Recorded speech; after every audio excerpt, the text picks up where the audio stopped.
Simpsons Index, an online spreadsheet that is also a podcast. This is the podcast. Coming at you live from splendid isolation in Balgala. This is the Simpsons Index, episode 42. Hello, I'm your host, Elliot J. O'Neill, and joining me in splendid isolation is... Hi, I'm Phil, and I had no idea it was episode 42. Wow, that's a big number. Yeah, we're getting there. And finally... First it was Kid Gorgeous, then Kid Presentable, then Kid Gruesome, and finally, Kid Mo. Thank you for joining us. As most usual, BT. Yeah. And yes, Phil, again, thank you for coming on the podcast. It's easy for me this time because you're in my house. Yeah. Thought it was a Fortress of Isolation. It's just a reference to a Warren Zevon song. Oh. And yes, this is The Simpsons Index, the podcast where we review 3 episodes of The Simpsons at a time. The catch is, each episode comes from a different decade. And starting out tonight, we watched Season 28, Episode 2, Friends and Family. This episode first aired in October of 2016, and it was written by J. Stewart Burns. In this episode, Burns, wanting a bit more out of life, embraces virtual reality technology and enlists the Simpsons to be his stand-in actors as he tries to recreate a fake family, and Homer gets a new best girlfriend. Guys, what did you think? I didn't hate it. Yeah. I think it's interesting it has a very participant-sounding name because it's very accurate. Yeah, overall, I didn't hate it, but also very far from liking it, loving it. Yeah, it just kind of plodded along, really. There was some very good jokes in there, and it's all Mr. Burns related, and everything Burns I love. Oh, yeah. I think the one unifying theory of this podcast is we all have a boner for Mr. Burns. Some might call it a Burnser. I didn't sign up for that. But you've got one. Oh, that's what that is. So, starting out at the beginning, Burns is off to the hospital. Yeah, and I actually kind of like this intro where the car pulls up and he's all like, oh, people can't know I'm not in perfect health. And he kind of does like a animated Pink Panther hide behind the parking meter bit. And I kind of like that. It's funny. Yeah, playing with the old Burns is so skinny he can hide behind a pole. Mm-hmm. Yeah, I think it was good because it was short. Like, if it had gone on for more than the 5 seconds it did. Yeah, a second longer would have been bad.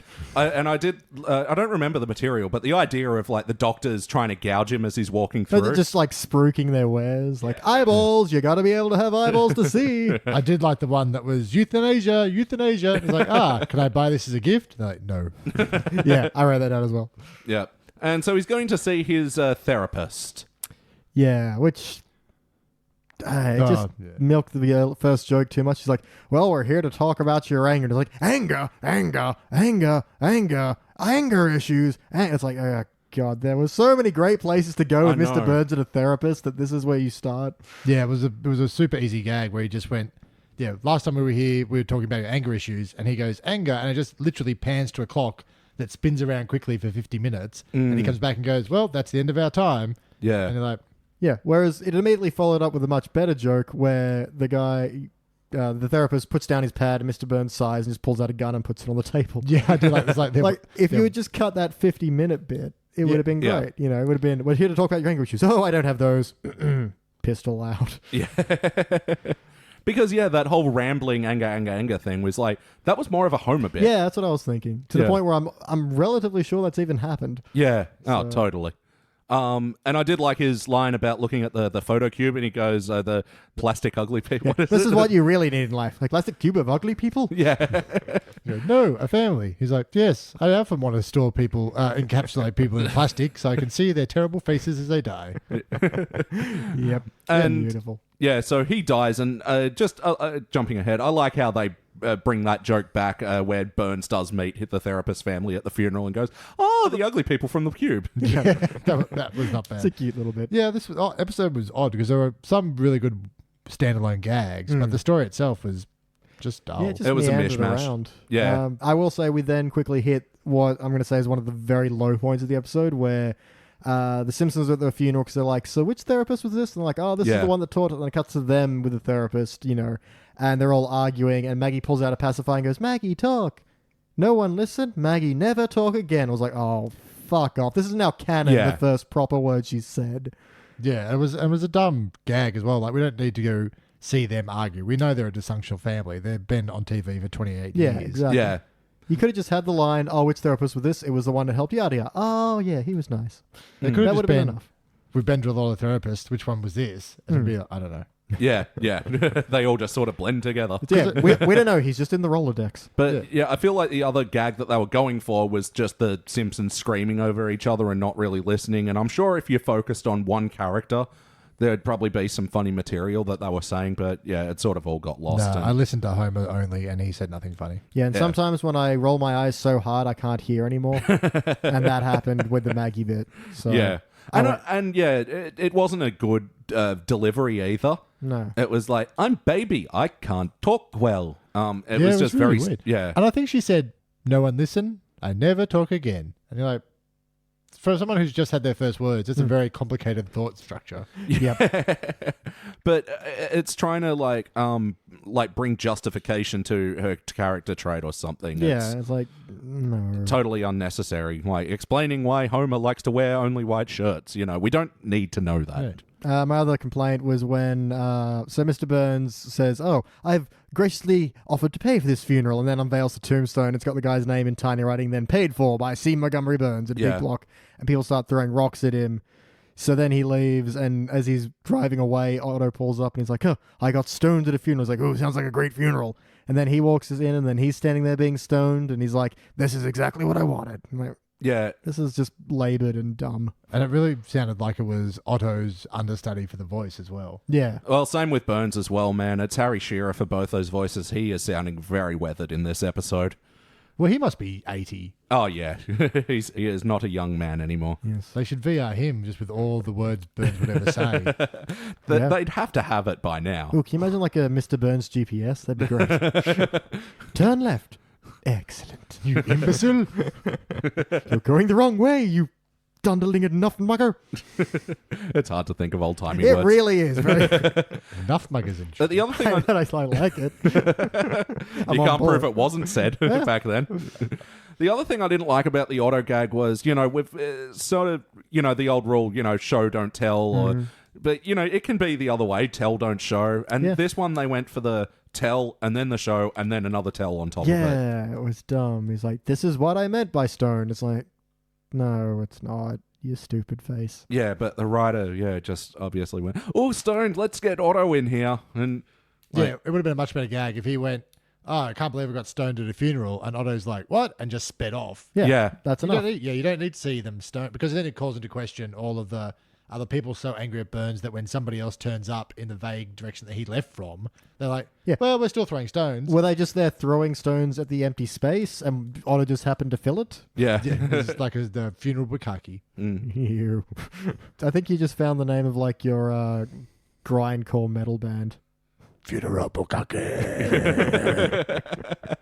So congratulations. Thanks.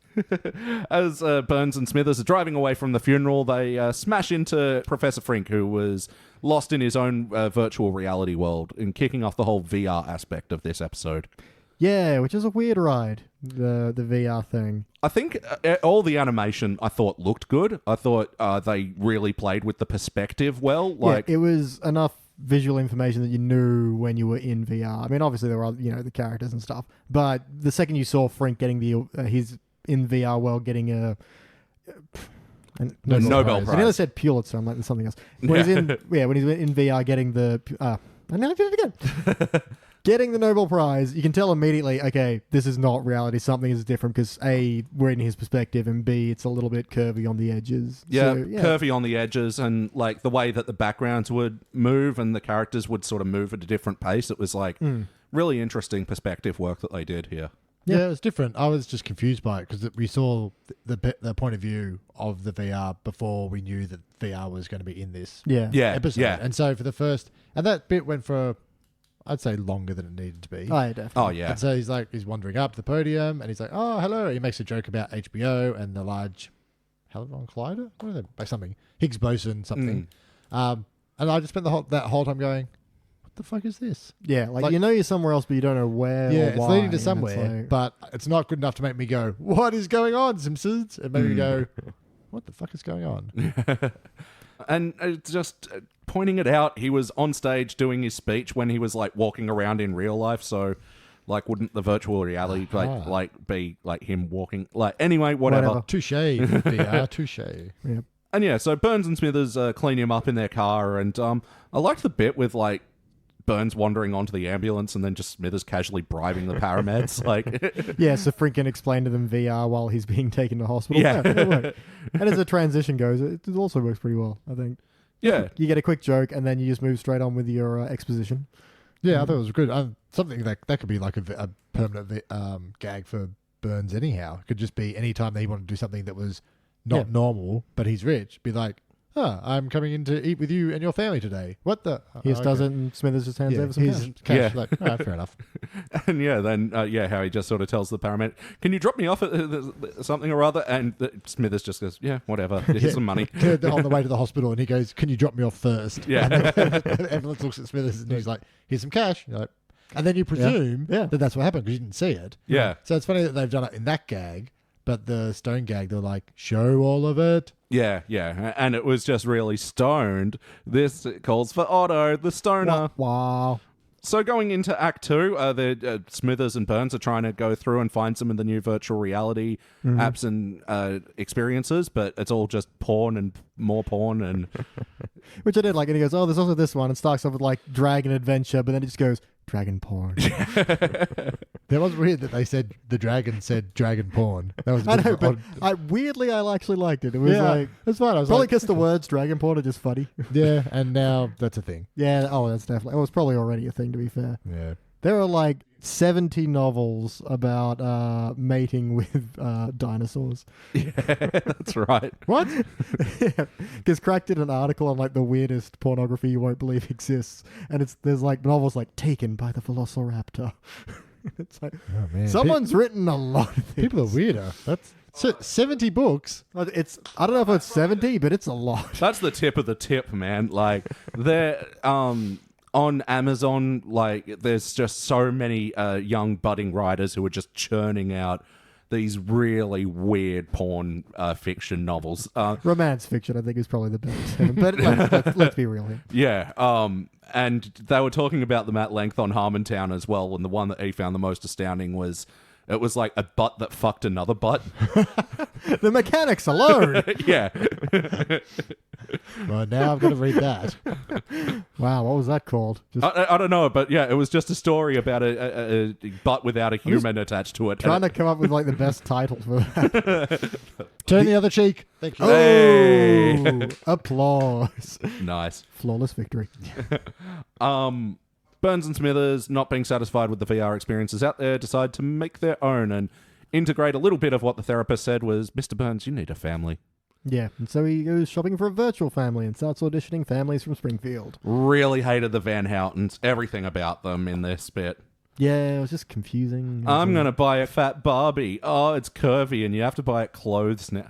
Shut up. They were like the Tumblr of the episode. It was just like these That's weird, a very accurate way to put it. very uber progressive but pointless lines to say on stage, and then for no reason apart from going, well, that wasn't funny, so it must be there to piss me off. Yeah. But Yeah. it felt like it was pointing out the fact that curvy Barbie's a thing just because it's a thing now. Yeah, that's like what is happening in the writer's room at that point. It's like, curvy Barbies. It means we're going to have to buy more Barbie doll clothes. That's hilarious. That's going in the episode. I don't care where we have to put it. It's going in. Like, who was doing that? Was that you, Tim Long? It might have been. Who was it? Oh, J. Stewart Burns. I know. I just like accusing Tim Long of everything. Sometimes when I drop my sandwich and it lands butter side down, I curse Tim Long. There were two jokes here that, again, were a meta joke on The Simpsons continuity, which was, the Simpsons are auditioning, but Mr. Burns likes them, but says, "Oh, Homer, no, not you." And then Homer goes, "Oh, I've always wanted to work for Mr. Burns." Yeah, that was okay. That was an okay Homer joke from season 8. Yeah. Yeah, it's like, it's almost an exact callback to when Bart's auditioning to be his heir. And he calls him Mr. Burns. He goes, "It's Kern, stupid!" It's like he doesn't know his own boss that he's worked for years, but it's just a lesser version of that. Yeah, and for no reason. And then another instance of this was when Mr. Burns was watching the Simpsons less Homer, working at the acting and VR and whatever, and he goes, "Oh, I don't use this word lightly, but they are excellent." Yeah, also kind of dumb. I feel like the premise of it is funny, but I don't know. It just didn't come off funny. Yeah, I got a breathing out my nose laugh from that one. Yeah. But It's funny, not ha-ha funny. This is also part of my... Okay, so now they've got the Simpsons in mocap recording things for the VR. This is what kind of confused me about the whole VR aspect, because I feel like at first I'm like, okay, we're going from VR, but now he's going to audition a real life family. Oh wait, they're still doing it in VR. And there was a bit where Maggie goes to hug Mr. Burns and he backs away, and like that could have been a better joke. It's like, that's why they're doing it in VR instead of live action. But he just says, no, I don't actually want to interact with you people. I want to view it later. After we're all done, I could have just used... It could have been a little bit of exposition, and you could have got a joke out of it as well. yeah, I think they didn't know how to make VR. Yeah. And so they went, we'll do like you're recording a piece to camera, and then also we'll do it in capture suits with ping pong balls stapled to them, because that's how this also works. Yeah, something like that. But it's like sometimes they're doing it in real time, and then sometimes they're doing it as a recording. And... Yeah, it's very inconsistent like that. Like, it's sort of... Yeah, you didn't know whether he was directing a play or something. Like, it felt weird. Yeah, it's almost like every kind of trope you could throw in to be a director. There's what they threw at it, and that was it. Yeah. Totally. It was pretty much there so Burns could yell at them for acting, which was kind of funny at points, but again, it feels like it could have been better. Could have used another... Also, I kind of feel like if you're directing a VR so that you can escape reality, doesn't it kind of fuck it up that you're there directing the thing? Surely... Yeah, and you're aware of the whole script and all the scenarios, and... You may as well just watch a movie. Yeah. I don't get it. And yell at those actors. Same result. Well, yeah, because we did see later he was just using it to watch old-timey movies as he was walking along in the background as a very... he was goose stepping in the background like, that's what it's called. What are you doing now? Home movies. I was like, Yeah. That was a cute little quick gag that you know what he's doing, but they don't overdo it. Yeah. What else? I liked the gag about he's undressing Marge, which was a little unsettling. That was first. weird. Like at first, was he goes, very weird. "Kids toddle off. Your mother has to give me her present," and you're like, "Okay, it's going to be a misdirect." But then he is undressing Marge, and she's into it, and it's One of those times where the sexuality of Marge comes up, and Marge, as a character that we know, disappears. And she goes, "Oh, yeah, it's fine. I'm getting paid to do this and take my clothes off in virtual reality." Whether that was in the green skin suit with ping pong balls, you assume she's still in the green leotard. Yeah, but I I presume they said, and in this scene, Mr. Burns is going to take all your clothes off and stare at you naked. So just play to that, even if you're still clothed. I feel like normal Marge would be, well, you're not, whatever you're paying me, because it was never spoken about, isn't enough. We quit. I didn't think about that. I guess I assumed that this was like him using footage that they'd already done, but... No, because Burns is in the studio during this scene, so... that makes it worse in my head now. So again, Marge might still be in the, mocap suit. It makes sense that she would be. But it's just, the fact that she's got no objection to it, and that's actually like... It felt like it was going for a misdirect, but then it went straight to there. Especially given the bloody tit shit that she has at home later on in the episode. Yeah, also true. It took me a second to figure out what tit shit was. But it was not where I thought you were going with that. But I also forgot the word for having a go at someone. And now it's tit shit.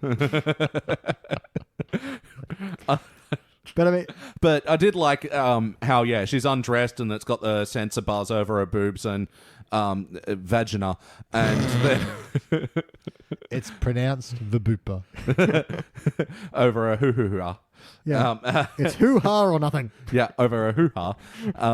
And then, it pans down to her ankles, which are also censored. Yeah, and that bit I got. And he's asking to remove the censor, which is cute because you can remove that and you can put that on TV, and it's funny. You know what would have been funnier, though, is if he was the whole, your mother needs to give her present, and then just goes upstairs and it's just her ankles. Yeah. Like the rest of her is totally clothed. Because Marge, even speaking to Marge Carroll, would have been kind of so confused, she wouldn't have objected because she'd be like, you want... okay, why? And it also works with like callbacks from many, many years ago where they're Smithers and Burns are in the park and he's got his knockers out going, oh, look at those sweet babies. And he's just looking at women's ankles as they go back and forth. Like, it fits with him. But the whole, my vabupas and hoo-ha are covered and now also my ankles. It's like, you could have just gone, could have walked upstairs and it would have been, all right, are you ready for your present? And she just... steps up on a stepladder and you can see her ankles at eye level, and instead they undid the joke as well by going a step too far by going, oh, remove more. It goes through. She has socks, then she has nothing, and then it's just her skeleton legs. And Yeah, the like, thing he that was likes too is far. the skeleton. It's weird. It's a weird gag. I think it's lazy one-upmanship writing. Yeah. It would have been better gone more, too far, back one. Yeah. Exactly. So missing his family, Homer decides to go to Moe's, and this kicks off the sort of B story of this episode. Which I kind of liked. Because there's a moment where he's on the phone to Marge and he says, oh, what am I supposed to do without you? He's like, well, you usually just go to Moe's. It's not the same unless I'm ignoring some kind of chore. And he's like, she's like, well, you could, oh, thanks, bye.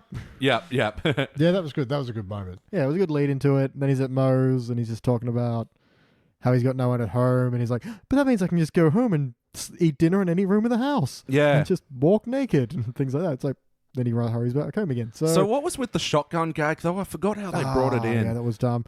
Because he says to Mo, oh, yeah, and you are kind of mean. He's like, oh, mean, am I? And he pulls out a shotgun. He's like, well, now you're just proving my point. Yeah, it was all a bit strange. And then, don't worry, there's no bullets. Boom! And no head. Haha, good gag, wasn't it? And it felt very like staring down the camera moment then. Yeah, it was very kind of like, oh, Mo shot himself in the head. That's the story. No, Mo's just ducked his own head into his collar. And, and now he's telling you it's a gag that he's prepared earlier.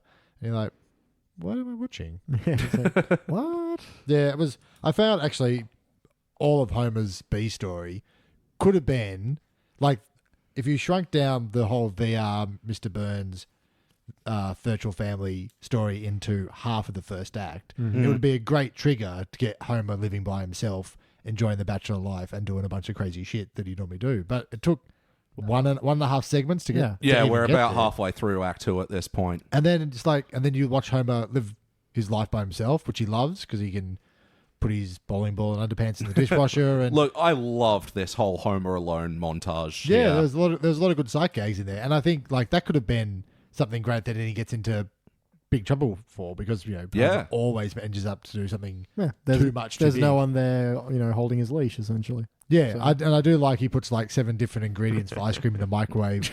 Turns it on, it explodes up, and then the moment later he's just sitting with the microwave on his lap with the door open, eating out of it. That was really good. But then I didn't get the one where he's eating popcorn next to a running lawnmower. I think he's eating peanuts and he's throwing the empty shells into the spinning lawnmower. Oh, okay. Oh, to dispose. But yeah, I think that makes sense if it was peanuts, right? You can see from the start the joke they're going for is that this is a petrol operated thing that he's got on in the house, and the fumes make him dizzy, and he buzzes his head a little, and then back to de-shelling the peanuts. Yeah. What else happened in this bit? Yeah, the microwave, the lawnmower. I had a hammock in the kitchen. Yep. Watched all 7 police academies at one time. That's living the bachelor dream. Oh, actually, I just missed my one note. When he was in Moe's talking to Mo, in the background on the shelf, there is a Crusty vodkas? Crusty vodka. And I'm like, it's a weird call out. Absolute Crusties, because they're now in the HD, when Marge is in the supermarket, there's the Crusty vodka in the background. Oh, really? Well, yeah, the Absolute Krusty was an episode from season 23, I want to say. Oh, right. Oh, it's been a joke for a long time. Yeah. A really terrible episode, though. As I recall, Krusty's got this new vodka, so he enlists the Simpsons to hold a party at their house to promote it, even though, like, Krusty's a millionaire. He has a mansion. Whatever. And then Mr. Burns crashes the party and puts like the oldest song on the karaoke machine. And then? I don't know. These HD episodes, like, you don't actually... you can't synopsize them like in a concise manner. Yeah, it's not like Homer plays softball. Yeah. That's okay. All right. At the end of Act 2, Homer's lying naked on his roof, and I like that joke. Oh, Snoopy knew what he was doing. Yeah, that was pretty good. I like that callback as well. And then, meets his new neighbor, Julia, played by the amazing Alison Janney, which... Google her, kids. She's in stuff. She's you'll be like, oh, her. I know her from... Nothing. From... all the shows she's been in. Just stuff. But yeah, like you remember her because she's got a really distinct face. But she's never been like the main in anything. But promise you, check her out. She's super funny. She's a really funny comedian. And I thought she did well in this episode. Yeah. I had no problems with her voice. Nope. Yeah. I guess she wasn't like a really out there character. She was just sort of like female Homer. Yeah, she's one of the more human-ish kind of characters. Yeah. But isn't a caricature, is just a person. Yeah, and so she's drinking beer on the roof. And I like she's like a... Homer goes to hide his nudity, and she's like, "I've seen you naked plenty of times. I'm your backdoor neighbor." I like, and see, that would have been a great bit for Homer to go, backdoor neighbor? Yeah. I've been here for 30 years. I've never looked over the back fence because I've got a note going, backdoor? I've never heard of that. Yeah. I don't even know who's on the other side from Flanders, apart from I that think girl it's with still Ruth Powell. the single mom. Yeah, technically, yeah. Yeah, it's technically still her. Yeah, right. No, she moves out at some point because Marge bumps into her again. So I think it's vacant. Just for decades worth of vacant. It's like Bob's Burgers, the shop on the right is always vacant, except when it Isn't. Wait. So yeah, they strike up a friendship. Julie is basically a female Homer, and they strike up a friendship quickly over beer and pretzels on the roof and annoying Flanders. And I do like she also loved annoying Flanders. That was yeah, good. and it was good because he did the whole "I'm counting pennies," which was weird, but then they brought it back again later on, and it was done really funny. I actually kind of liked it at the beginning because it's like just something boring and lame that Flanders would be doing. Yeah. That you kind of need some concentration and can be distracted from. Yeah. It was enough. And it wasn't, I'm underlying Bible passages that talk about why shooting abortion doctors is all right. Because they've gone really weird, hardcore with Flanders Christianity later. Yeah, Oh, in right. some episodes, Really? he's part of the Westboro Baptist Church. Essentially, yeah. Wow, okay. There's one where he says to Rod and Todd, they're like, "Daddy, if you get taken away, will we live with Uncle Gerald?" And he's like, "I put rocks in your pockets and put you in the river before then." It's like, Yeah, I've seen that wow. one. That was surprisingly deep. Yeah, so Or dark. it's got stuff like that. So I'm glad they went kind of back to traditional boring Flanders. Yeah, for this. cute little boring whimsy, I'd like to say. Yeah, kind of. He's probably enjoying Boring counting his pennies. Yeah. So yeah, start of Act 3 as well. Homer's put on clothes and invited Julia over, and I liked the fence gag, how she crawled underneath the fence, tilted it, and he goes, "I'll fix it." And he flicks the two outside panels, not the broken one, and then the whole fence is on a slant. It was just a really good visual, very Warner Brothers. Yeah, very dumb slapstick gag, but yeah, I got a chuckle. Yeah, that was decent. Yeah. Fucking, what do my notes mean sometimes? I've honestly, this is the point where I stopped taking notes. What the but fuck is basically- spousal sense? Oh, they Spousal sense. because Marge is working and Homer's hanging out with Julia and she's like, oh, they're having a good time laughing. Yeah. And then Marge gets her spidey sense tingles. She goes, something's up with Homer. My spousal sense is tingling. And they go, Marge, you ruined the take. And then that leads to a scene. With Lisa and Mr. Burns, and she's doing the line, "I love you" over and over again. It was so drawn out. Mm-hmm. I guess it was funny when they brought it back at the end and had Lisa's delivery of that, but still not funny. no, yeah.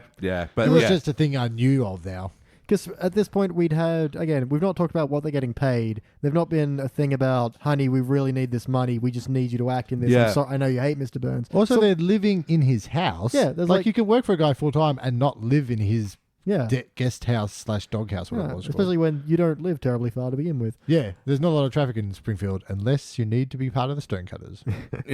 But yeah, it does feel like there's a lot of these moments in this episode. It's just like, just cause. They're living there. I don't know why, just cause. Yeah, but it's like, well, Lisa hates this, so it's like, well, we've been given no reason why she can't just leave. Yeah, exactly.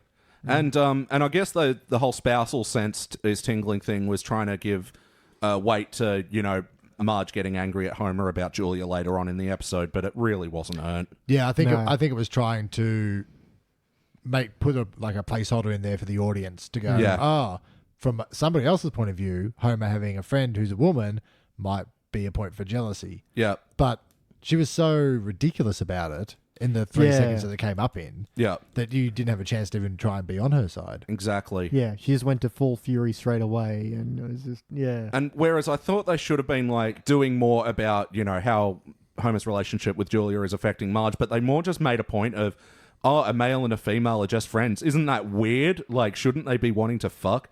Especially in this scene at Luigi's where Lenny and Carl come along and start going, oh. I actually kind of did like the Lenny Carl bit, mostly because it just ends with Julie going, well, do you want to join us? And yeah. That was a good exit, but Homer's whole, we're catatonic, we're plutonic. She's into me, but I'm the yeah, it's like, how many times are you going to drive this nail home? We get it. Yeah.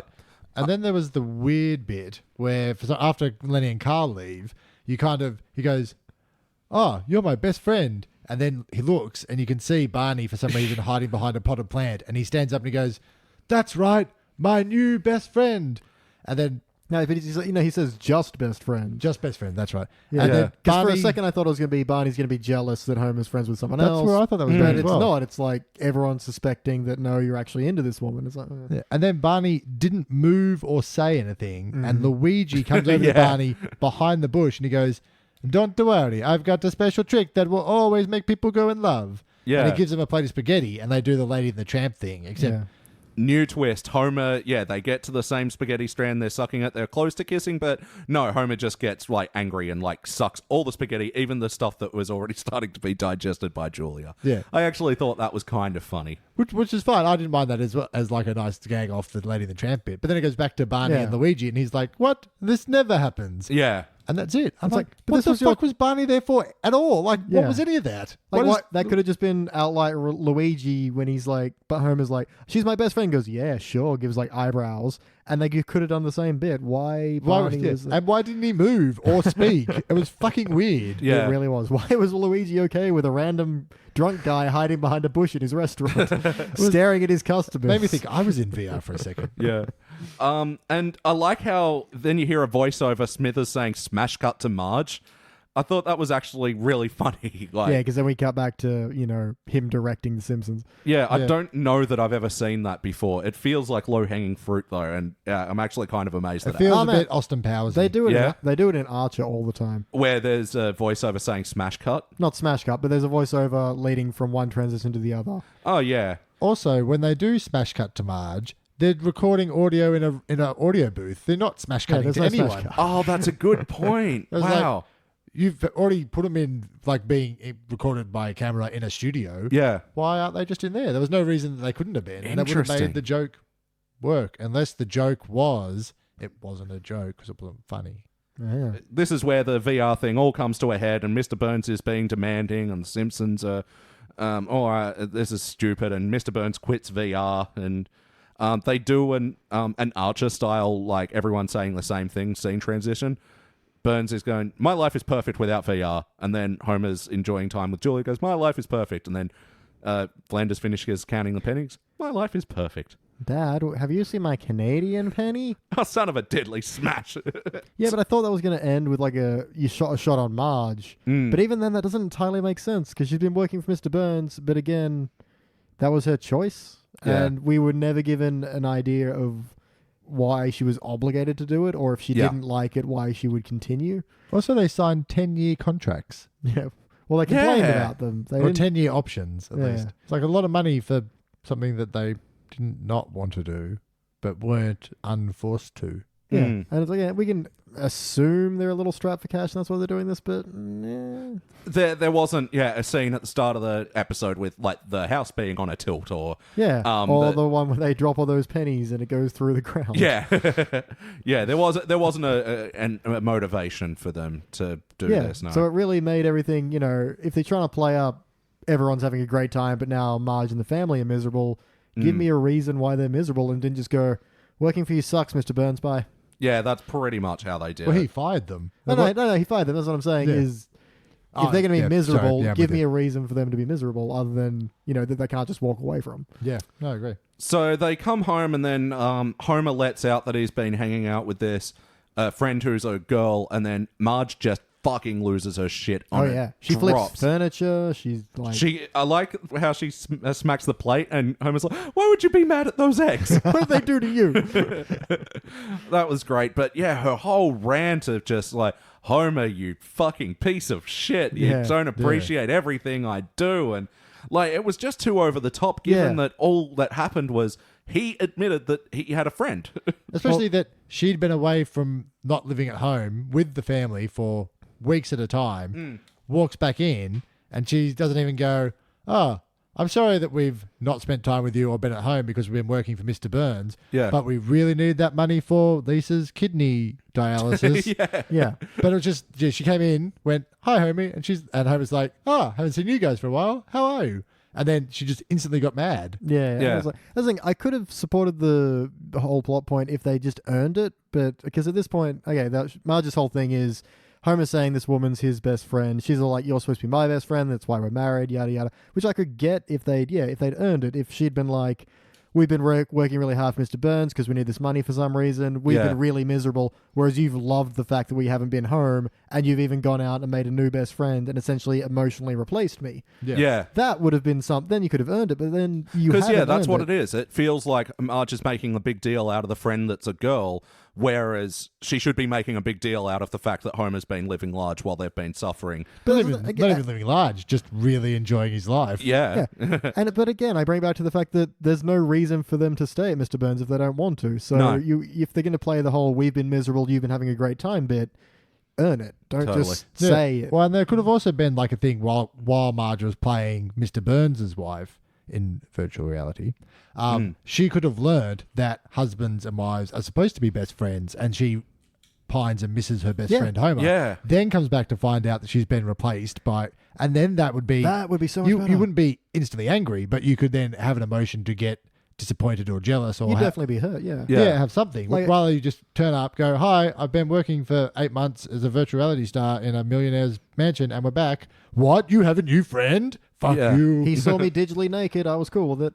Yeah. But Very cool. I much more prefer that, maybe Mr. Burns has a thing like, "Oh, this family thing isn't working out for me." And she's like, "Look, you can't just force yourself to have a family. You've got to build it.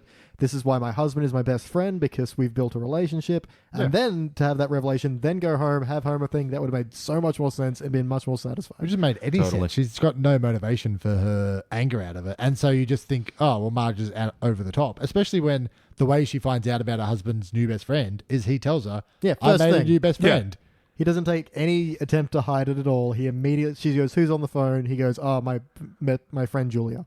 Immediately. No problems whatsoever. And of all the lies that Homer's ever told, that's pretty straight shooting for Homer. And then Julia comes over and goes, "Hi, I'm Julia. You have a fantastic husband." That was ridiculous. That was the whole bike metaphor thing. That made me laugh, though. I love you as much as that bike. Yeah. So anyway, Julia comes over, immediately diffuses the entire situation, and Homer and Marge are in love again. This is such plot-announcing stuff here. Because they were out of time. They spent so long making sure we knew that Otto liked getting stoned that we had no time for resolution. They really spent heavy at the front end. Yeah. So in the two last bits of this episode, there's Burns is using the VR set one last time to watch his own death, and then going down to hell. I didn't like any of this. Nah.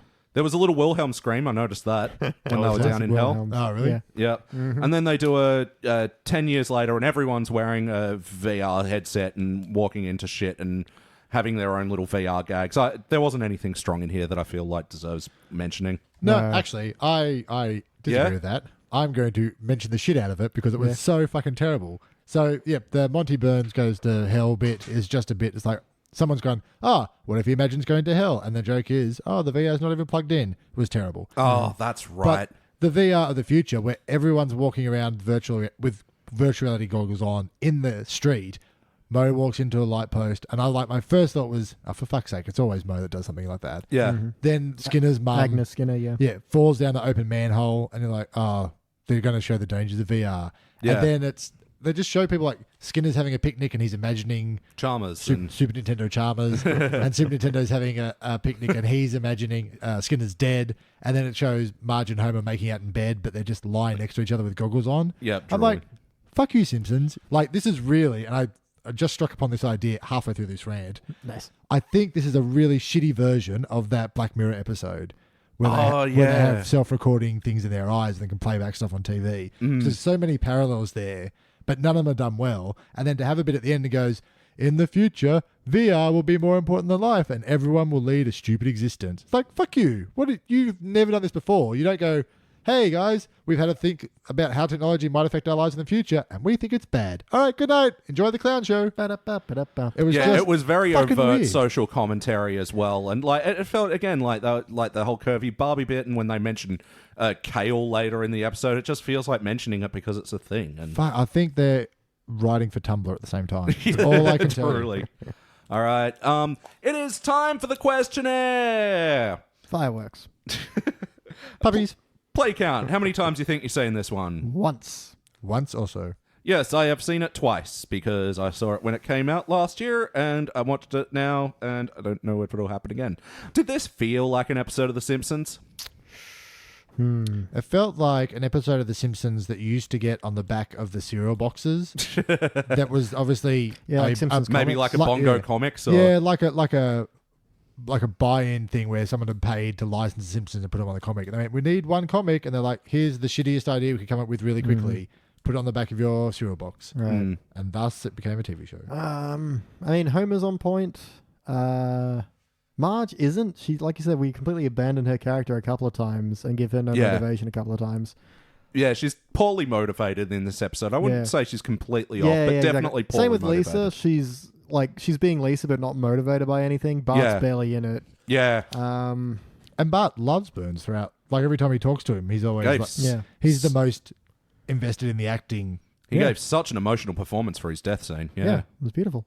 Mr. Burns was pretty Burnsian, so I'm going to say just feels like The Simpsons, I guess. Barely, but the show itself as an entity it felt off. The story felt un-Simpsons, but the characters were pretty much on point. So. Yeah, it's like the room in 2001 that the aliens make, where it looks like an Edwardian bedroom, but none of the drawers or doors work because they've only seen photos of it. Yep. Sure. How was the wackiness?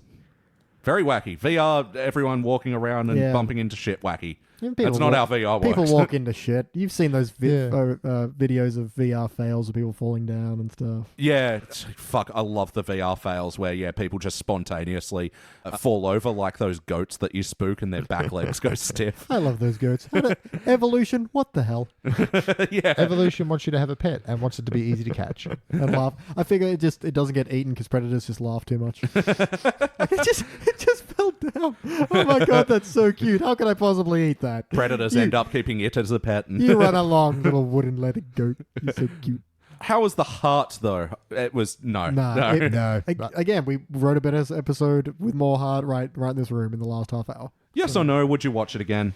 Nope. I'm going to go with no. So let's rank this thing. Okay, so on the Simpsons Index, we use our patented 6-point scale, which starts down at the bottom at failure. Or maybe if the episode was just meh, we give it our participant. And the good rankings are bronze, silver, gold, and for the best of the very best, the essential episodes, the Simpsons couldn't exist without these episodes, we give them a big shiny cubic zirconia. What an eyesore. But I'm going to start first. I'm going to show you how it's done. I definitely talked myself down in this chat. I probably, at best, was going to give it a bronze, but in this chat, I can't, man. It's a participant. I'm not watching it again. Yeah. The few good bits, maybe they'll stick in my memory, but they're not justified by the overwhelming shit in this episode. Mm-hmm. That's me. How about you, BT? I started on a participant, and it's gotten lower, but I don't think it's dropped to a failure, so I'm just going to stick to participant. It's ignorable. The bad stuff is only bad within context. It's not going to make me angry tomorrow. Sure. So, just participant. It's blah and dumb. But a few good moments, but mostly just dumb. All right. And Phil? I was started at a bronze, but then through my rage, it's definitely dropped to participant. Yeah. I think my main factor for that is, I just had a note here that just said, I can't tell which is the A and which is the B story. Yeah. Despite the fact that one came before the other, I don't know. It could go either way. And also, it was just off. It was just a light, not well thought out version. Yep. So that does it for our HD era episode. Now, we're going to jump back to the teens, and at the start of the teens, in fact, in season 10. Now, Phil, because you're on the show and our Simpsons Index resident American football knowledge guy. Oh, good. I'm glad I have such an important, succinct title. We're getting you a badge. Can I get a leather jacket instead? So, we're going back to season 10, and we're going to watch Sunday, Cruddy Sunday.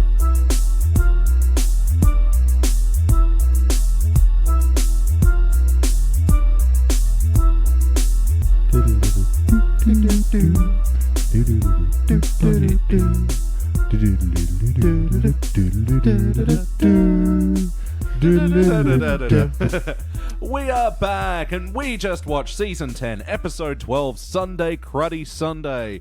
Originally aired in January in 1999, after the Super Bowl, I believe. So guys, what did you think? Great. I had a lot of fun. I'm still having fun now. The afterglow is amazing. Yeah. It's one of those ones where I stop and think about some of the parts. I'm like, why do I like this? This is dumb, but I love this. Yeah. I was actually surprised how many quotable moments there were peppered throughout this episode. Yeah, it's great, especially in the beginning. I think the most of it comes out of there. Yeah. But, we'll get into that. Yeah, so getting into the plot recap, it starts out at the post office field trip.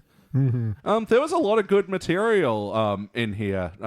There was the weird bit with Lisa asking about the extra digits on the zip code and the people watching in the camera going, do you want to flood the chamber? Let's get lunch. Yeah, it was a little non sequitur to anything, but just a funny little gag, I guess. Yeah, I guess that, the post office bit was just sort of filling in the time a bit, but... and I love Nelson asking about if you've ever been on a shooting spree. He's like, no, the time of the gun-toting postman, and then out with the Macarena. And then Skinner's just like, I'm just glad I work in an elementary school. It's like, ooh, but also, ha! I know, fucking 18 years later, and it's horribly, horribly relevant. Yeah, it's almost too soon before it was too late. Yeah. I love how they showed the break room, and it's all the postmen just opening letters. Yeah. All those with money in it. Just throwing the money happily in the air. Yeah. And also, Postmaster Bill says you can take any bit of undeliverable mail, and there was a package for Otto, and Ralph picks it up. I didn't even know it was for Otto. Yeah. The sniffer dogs immediately go, and he's like, I got dog food. Maybe this will be the unintentional theme of this podcast. Otto smokes pot jokes. But that was really subtle. You missed it. I didn't even know it was Otto. I got the joke of it, being something other than dog food, maybe jerky. Yeah. But I didn't know it was for Otto. I also think that's probably one of the smartest things Ralph's ever said. Yeah. Because your first assumption would be, it's probably dog food. Ralph early Ralph was not so stupid. Yeah. He gets but dumb. what man could tame her? Yeah. That chewing gum walk. Very wriggly. And so Bart gets a coupon book out of this, which just launches us into the A story proper, where he gives it to Homer for his birthday. Yeah. And I had a quiet chuckle because I went, maybe I'll get Dad a coupon book. He really likes coupons. He loves coupons. He loves them. And you can get them at any post office, actually. They sell like coupon books for your area. Post office, eh? Do they? Yeah. Will they also let me take a letter from the dead letter office? That would also be fun. Only for school kids on field trips. We could pass as that. I could start a school and then be my own student. Just say you've been held back for, 30 years. That checks out. I forgot how old I was for a second. I remembered. Or I just arbitrarily said 30. So and Homer's ecstatic about this. Like, I know. And there were so many quick fire jokes after it. Yeah. Like, 2-for-1 pizza at Dewey's, but Dewey's has terrible pizza. Yeah, but there's two. Yeah, and Marge like, oh, there's one for a foot pain check-in. Oh, Marge, that's just a scam for them to cure your foot pain. Like, I guess, and hobbles away. Poor Marge. Yeah, going out and getting himself a nice, delicious, cold, refreshing colonic. I love he walks out Dad, the door singing, if you like pina colonics. That made me And laugh. I think the last line you can hear from him is passing out in the ocean. Oh, really? I think it's very quick, but I Yeah. think that's what he says. No, that was excellent. Like, again, just didn't call much attention to it. Like, Yeah. Lisa just goes, Dad. It's one of those ones where obviously if you're a kid, maybe you don't get that yet. But Yeah. it's one of those, if you get it, you get it and you just move on. Yeah, if you're a kid, you don't get either of it because you don't know what a colonic is and you don't know the Pina Colada song. Yeah. So if you're 9, you're like, it's just Homer doing something He's just silly. happy. And if you're mum and dad, you're like, he. What's a colonic? And so the first place we see him go, we don't actually see him going out and using the coupon book. Just Yeah, I feel like there's some deleted scenes out there somewhere, but he goes straight to high pressure tire sales. And I love this whole bit because as a very not car person, yeah. they could totally do this to me. Yeah. And this is once again Raphael's voice, I believe. It didn't feel like that. Really? No. Okay, I thought it was. Oh, hey, no, you're not gonna want that. No, it didn't feel like that. Not full Raphael. I love Okay. that. That's your litmus test. Is it this guy's voice? I gotta Yeah, say, let me see. That was a No. pretty good Raphael. I gotta give you that. He's like, so this wheel balance is free, right? Oh yeah. Definitely. Like, oh no, you hear that clunk? No. Well, that tells me you need 4 new tires. And I love it how he brings the boss into it, does the subtle signal to come here. We were about to let this man walk out on unsafe tires. Yeah. And I love how he just goes, if there's only some way if I can go back in time and buy 4 new tires. Collapsing on his knees. Yeah, just folding right into their hands. It's beautiful. yeah. And cut to a callback for The Simpsons. Homer's in the waiting room listening to Spanish Flea. I don't think that's the actual title of the song. That's the title. It came from like the era of music when you just sing about bugs and shit. So yeah, I love this as well. Just the depressing waiting room at a car lot or whatever. Yeah, and it's beautiful. yeah, the only magazine there is Trout Fever. It looks like it was from the 80s as well. Television doesn't work. And yeah, and the employee of the month, and he's just holding lots of cash. I did love that. I wrote that down because I don't know if I've noticed that bit before. And this is around the time that we meet Wally Kogan, played by the incredible Fred Willard. Mm-hmm. Everybody's dad. He's everybody's dad. Look him up. You'll be like, oh, that looks like my dad. That's what he should do, actually. Launch his own sitcom. I'm your Everybody's dad. Just goes around giving fatherly advice to everyone. Yeah. And making dad jokes. Oh, Hey, he's the dad in review as well. I just remembered. he is too. He's the dad in everything. Yeah, you just walk up to him and get like fatherly advice. He could have like a mole Santa set up. Yeah. And you just go in and sit on his lap and you tell him I like your that. problems and he gives you fatherly advice and ruffles your hair and you run along. And then maybe you get a molt. I don't know. 1947. But yeah, so they go to Moe's because they're sick of them laughing at them. And I don't know, this is the cut. They're just a window openly laughing at them. yeah. Yeah, Wally Kogan says, yeah, I'm a travel agent. Hey, would you like to go to the Super Bowl this year? And then, it feels like the episode starts proper at this point. Oh yeah, this is when you know where we're going with this. Yeah, and so they're in Moe's as well, and they do this awesome gag where, because obviously they had to make this episode before they knew who was going to be in the Super Bowl, so they stepped around this by having the characters cover their mouths as they were saying, The Atlanta Falcons. You can tell that they got told to make sure it was like a really different delivery as well. Yeah, They played into the joke. But I also like that they went and I've heard that our president, Bill Clinton, will be there, and his wife, Hillary. Yeah. But it's like, he would have still been president anyhow. It's a 4-year term. You don't know that. Yeah, but this was like when all the Lewinsky shit was coming to light as well. So Was it? Right. I believe like around 98, 99 seems about right in my memory. And they invented the Super Bowl to distract people. Nice. Yeah. So Homer puts together a travel group, a big group of people, and I love the bit where he's calling up Lenny. Lenny's like, come on, Lenny, come. It's like, Nah. come on, do it. Nah. Come on, you know you want to. Nah. Come on. Okay. Yeah. That's fantastic. I did clearly before when they're in the Moe's Tavern, they're watching a Super Bowl ad, which is like, the road to the Super Bowl is long and pointless. I mean, when you think about it. Yeah. And then it goes into a thing about bye week. What's bye week? Bye week's the week where the two teams who play in the Super Bowl don't play a game.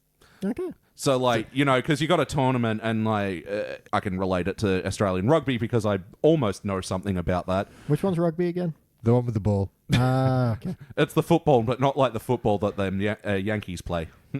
It's Australian football, but not Australian rules football. Is this the stupid pass backwards or the stupid pass by, like, smacking the ball one? I'm going to refer to the pass backwards one. It's the pass backwards one, but it's not rugby union, which is a different version. Oh, god damn it, football. Get your shit together and call yourself something different. Anyway, in the rugby league competition, there's an uneven amount of teams. So every week, like, there's one team that has no one to play, so they have a bye. The joke was that they're not playing a game. So No, I kinda got that. It's just, I've never- grueling week. Yeah. I do like the grueling week that no one enjoys. Bye week. Yeah. They're all The just gag lounging around generally pools. is the bye team has a amazing defense but a terrible offense because you can't score against them, but they never score themselves. Ah. It's funny because it's math. Football. Math, hilarious. Woo! Football. So Lisa comments on the group that Homer's put together. Oh, this is a good group. Bumblebee Man, Sea Captain, Squeaky Voice Teen. All the no-named people. Yeah, there are so many as well. And the ones that they didn't mention, Barfly number 4 was also on this trip, and Blue-Haired Lawyer got invited. Good for blue-haired lawyer. Getting out there. Yeah. It doesn't get out much. Yeah. Just to call back quickly, it was before we even get to the bus, it's like, Homer Simpson at the Super Bowl? And it's like, damn, that was my last quarterback. You were there. Get your hand off my ice leg. Yeah. A great little misdirect fantasy. I was also that's the end of it. This is like, and come down here, I'll do something else. It's just like, oh, He's like, wow. End of dream. What an amazing fantasy. Calls back to another weird Homer misdirect football fantasy that he had where he scores a touchdown and then it goes to the scoreboard and his team is still down by like 60 points. And yeah, he's still into the idea of it as well. Wow. And yeah, so they're all at bus, and I love the gag of them holding in their guts. Just really good animation of Yeah, it them goes down all- line of, yeah, just releasing their stomachs out, and then the female bus driver, and then it's They're sucking like- it back in. And I do appreciate they don't just reverse the animation because all their expressions are different. Because they're like, hi, how Yeah. you doing? Yeah, yeah. I also like the bus driver goes, all right, boys, who's going to Miami? And Bunny goes, I don't think I can hold it that long. Yeah, and then we get this weird bit, but I still kind of like it, where this kid, Rudy, starts Yeah. running up beside the bus who's like, Is can I this a come mov- too? Okay, so Rudy is a movie about a guy who plays high school football, maybe college, and he wants to be a linebacker, but he's too little to be a linebacker. Okay. So he's always like the third string, and he never gets put on. And then one day, everyone gets injured, and Rudy gets put on to be a linebacker, and does instead of scoring a touchdown, all he wants to do is make a tackle on the QB. And then at the end, he does, and everyone loves him. I think the team still actually loses, but Rudy succeeds. Rudy has his day. Nice. Rudy has his Because I day. don't really like his one line that says, they're like, you're too small. He's like, but I like in size, I make up for in obnoxiousness. Well, there we go. Thanks, Phil. I Our know. resident football This is why we brain get and our football movie brain. There you go. All brains in one. Two brains. So Act 2 kicks off with a bunch of gags on the bus. We do quickly get keep away Lovejoy's collar and just Yeah. pulls off his whole thing, falls down. Yeah, but then it cuts over to Marge and Lisa, who are doing this little B story that is just, totally there to fill in time, but I kind of Weirdly like this. cute. Yeah, I should dislike this more, but I think it's just all in the delivery. It's just Yeah. so honest, and so they're like, Marge's like, what a perfectly peaceful Sunday afternoon. Billy's like, yeah, I'm bored too. Yeah. Well, why don't we order the craft kits Patty keeps giving us? Yep, and they eventually settle on doing Vincent Price's egg craft kit, which Yeah. I don't... Egg magic. Yeah. if you're our football expert, I think you're the closest thing we got to a Vincent Price expert. Probably. But you know this shit. Is there any reason he'd have an egg crafting kit at all, or is it just there so we can have a Vincent Price voice? Well, it was that movie about him and Attack of the Killer Eggs, but no, not as far as I know. There's no egg link. So yeah, they sort of just cut to this a couple of times. We can just talk about it all Yeah, now. get it all done. And yeah, so later on they're doing the crafting, and Marge just totally thinks she's so funny by saying, "Oh, that looks excellent." And she thinks she never gets jokes, honestly. Yeah, that was some solid material there. Mm-hmm. But yeah, even Lisa's like dismissive. I do quite like that. Good one, Mom. Yeah. But then, shock, no feet. I know, but it clearly says feet included. And it leads her to call up the company, and yeah, so I think this whole bit was just in there because they love Dan Castellaneta's Vincent Price. He does a good one. You gotta give It was. You should have known the grave couldn't keep me. Yeah, I think it was a good throwaway couple of skits. That were kind of funny. I Didn't think- lend anything to anything, but they didn't hurt. Yeah, I think that's the best way to put it. It's like a skit, so it doesn't outstay its welcome and it doesn't pretend like it's focusing on anything. It's just a little bit, and you get a chuckle. Yep, and another Springfield, what state is this in, where she's Marge is giving the address, 742 Evergreen Terrace. Oh, hiya, Maud. I do like that as a misdirect. Yeah. More just walking in with cookies. But, I mean, the thing that always sort of maybe, like, when I think about it, like, yeah, the Ohio, it didn't have to be Maud. It could have been anybody, but for some reason, because it's Maud, it just makes it funnier. It's her neighbor. Yeah, that's a good point. And it's like one of those oddly quotable bits. Like, okay, you got that. You've also got, how about Clay? You got anything wrong against Clay? Yeah. Well, actually, I think this is all the B story is, and then No, pretty much. and then nothing else, and then later on, Vincent Price comes to pick up Pat and John Madden. And I don't I know. do love that John Madden just goes, this doesn't make a lick of sense. And then and his grandson Jody's in there. Give it some gas, Grandpa. Oh, quiet, Jody. You're not helping. That was all good. Yeah, well, that does it for the B story. I didn't realize. Yeah, it's pretty much just two isolated scenes. Yeah. So yeah, back at the start of Act 2, Sorry, I did forget. The way we transition back to Marge and Lisa is there's a Super Bowl ad. So when this nerdy guy pulls up in front of a gas station and these 3 buxom ladies come out and start cleaning his car and the lid hood pops up and he's pumping gas provocatively. Just says, the Catholic Church, we've made some changes. Like, Phil, are Super Bowl ads that weird? Yeah, I mean, I've watched Super Bowl ads that, pertain to all the superhero movies that I eat up, but, I haven't seen any of those, Super Bowl ads at all. Like, are they that weird? Not particularly that weird, but they're very big budget, very big, high concept stuff. So if you were going to relaunch the Catholic Church as a sexy church, Super Bowl is probably where you'd start because it's very, very expensive, but there's a shit ton of people watching at the same time. It's like the benchmark. If you get to make an ad that's going to be on Super Bowl, you're probably top of the game. So at the start of Act 2, they're traveling to the game and the boys are destroying the bus and the goat ended up on it somehow. And because anytime there's just random destruction, there's just a goat left behind.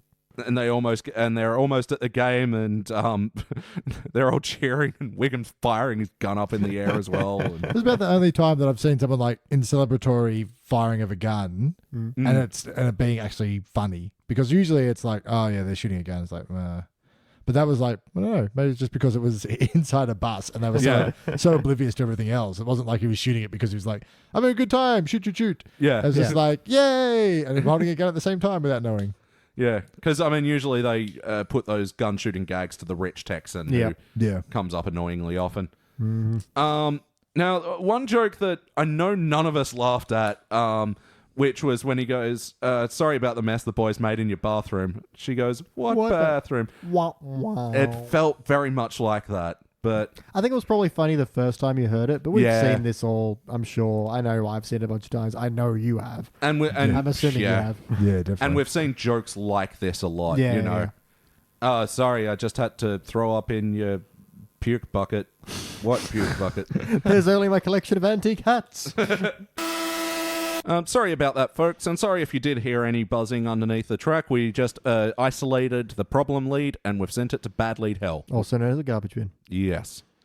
So anyway, and they've arrived at the Super Bowl now, and this starts off a whole list of lots of cameos here. Yeah. Most of which I don't know. And shenanigans. I knew a lot of them, but they're all mid-90s top tier NFL players. First off was Rosie Greer, who had a chapel. I don't know who Rosie Greer is.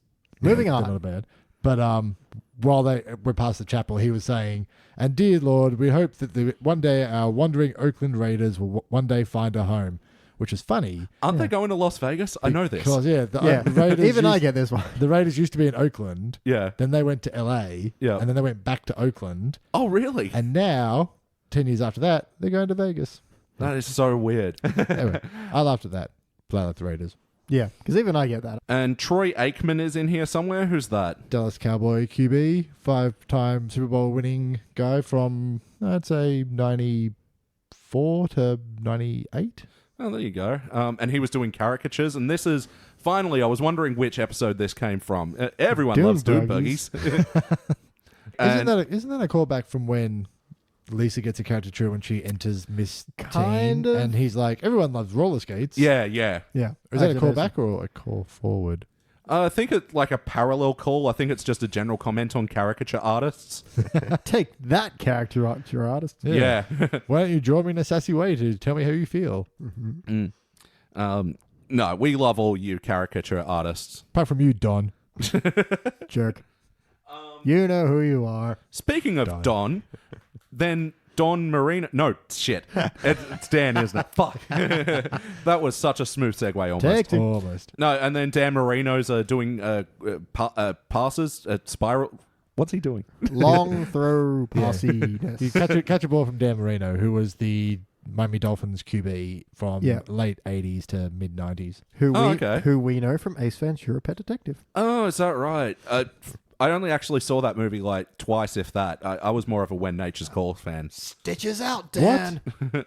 Okay. Well, that's the most controversial thing you've ever said. It really is. Well, not anymore. I think both movies are horrible and don't hold up. And you know what holds up? This episode.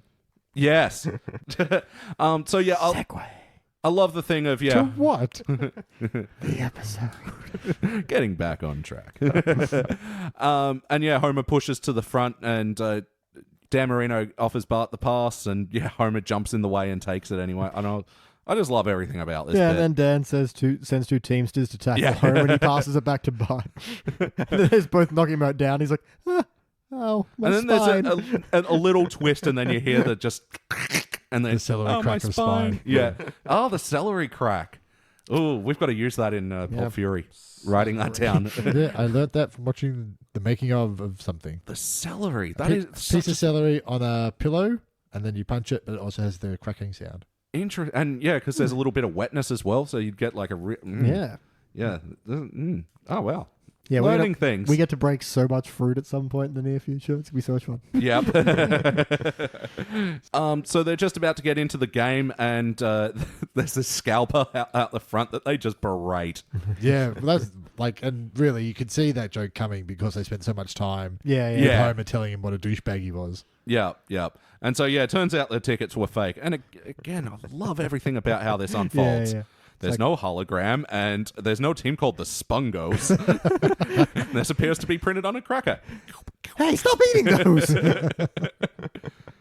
And I love how Homer's like, yeah, I can explain this. Don't worry, I got this. My friend. They don't have the tickets! But I do like, and I don't think this is something they do in the more recent series, but they've just gone, oh, they're fake tickets, and that's it. Like, they explain how we got fake tickets or where they got it from. It wasn't like, oh, I knew I shouldn't have bought it from that guy, that gypsy on the market on the merry-go-round. Smash cut to Gypsy on the market going, oh, anyone want tickets to Hamilton? I've got them. Yeah. They're delicious. Yeah. Yeah, it's just like, they're fake tickets. That's the important information. Move on. Yeah, it's not giving detail where it's not needed. Really great way to sort of plot out the story and Because everything. the point is the tickets are fake, not that it matters where they came from. Yeah, and then Homer contritely going back to the scalper as well. And this is just a great line. Excuse me, Mr. Scalper. Have I told you that I love you? It's like, no, you'll just hurt me like all the others. And then I love that he goes back to the group who are beating him. He goes, okay, Reverend Jeff Lovejoy, you had me by the neck. I believe Krusty was working the kitten. Yep. And classic, we can sneak in, and there's the costumes, and then, use the costumes to barrel down the security guards. Yep. That's good. I remember that being funny like the first time around. And it's still funny now because it's getting dressed up as the band or the janitor is still somehow a thing in TV movies Oh, now. yeah. So to go, there it is, and that's like you're instantly led to, oh, they're going to dress up as a band, but then he just runs over the security guards with the costume trolley. No, it was fantastic. But they're immediately put into Super Bowl jail. Mm-hmm. And that, rounds off Act 2, starting in at Act 3. They're trying to work out how to break out, and Chief Wiggum with the phony bar as well. Yeah, which, nice little bit. Yeah. And then we meet another guest star for this episode, Dolly Parton, who I love. I mean, Dolly. I don't really listen to her music like often or anything, but like... You conceptually love her. Not even 9 to 5? Oh, that is a karaoke jam. What a way to make a living. Barely getting by. Oh, and Jolene as well. Oh, Jolene is beautiful, yeah. yeah. There's a very good version by the White Stripes when they do they're that's live right. at Blackpool Lights, I think, do a really good version.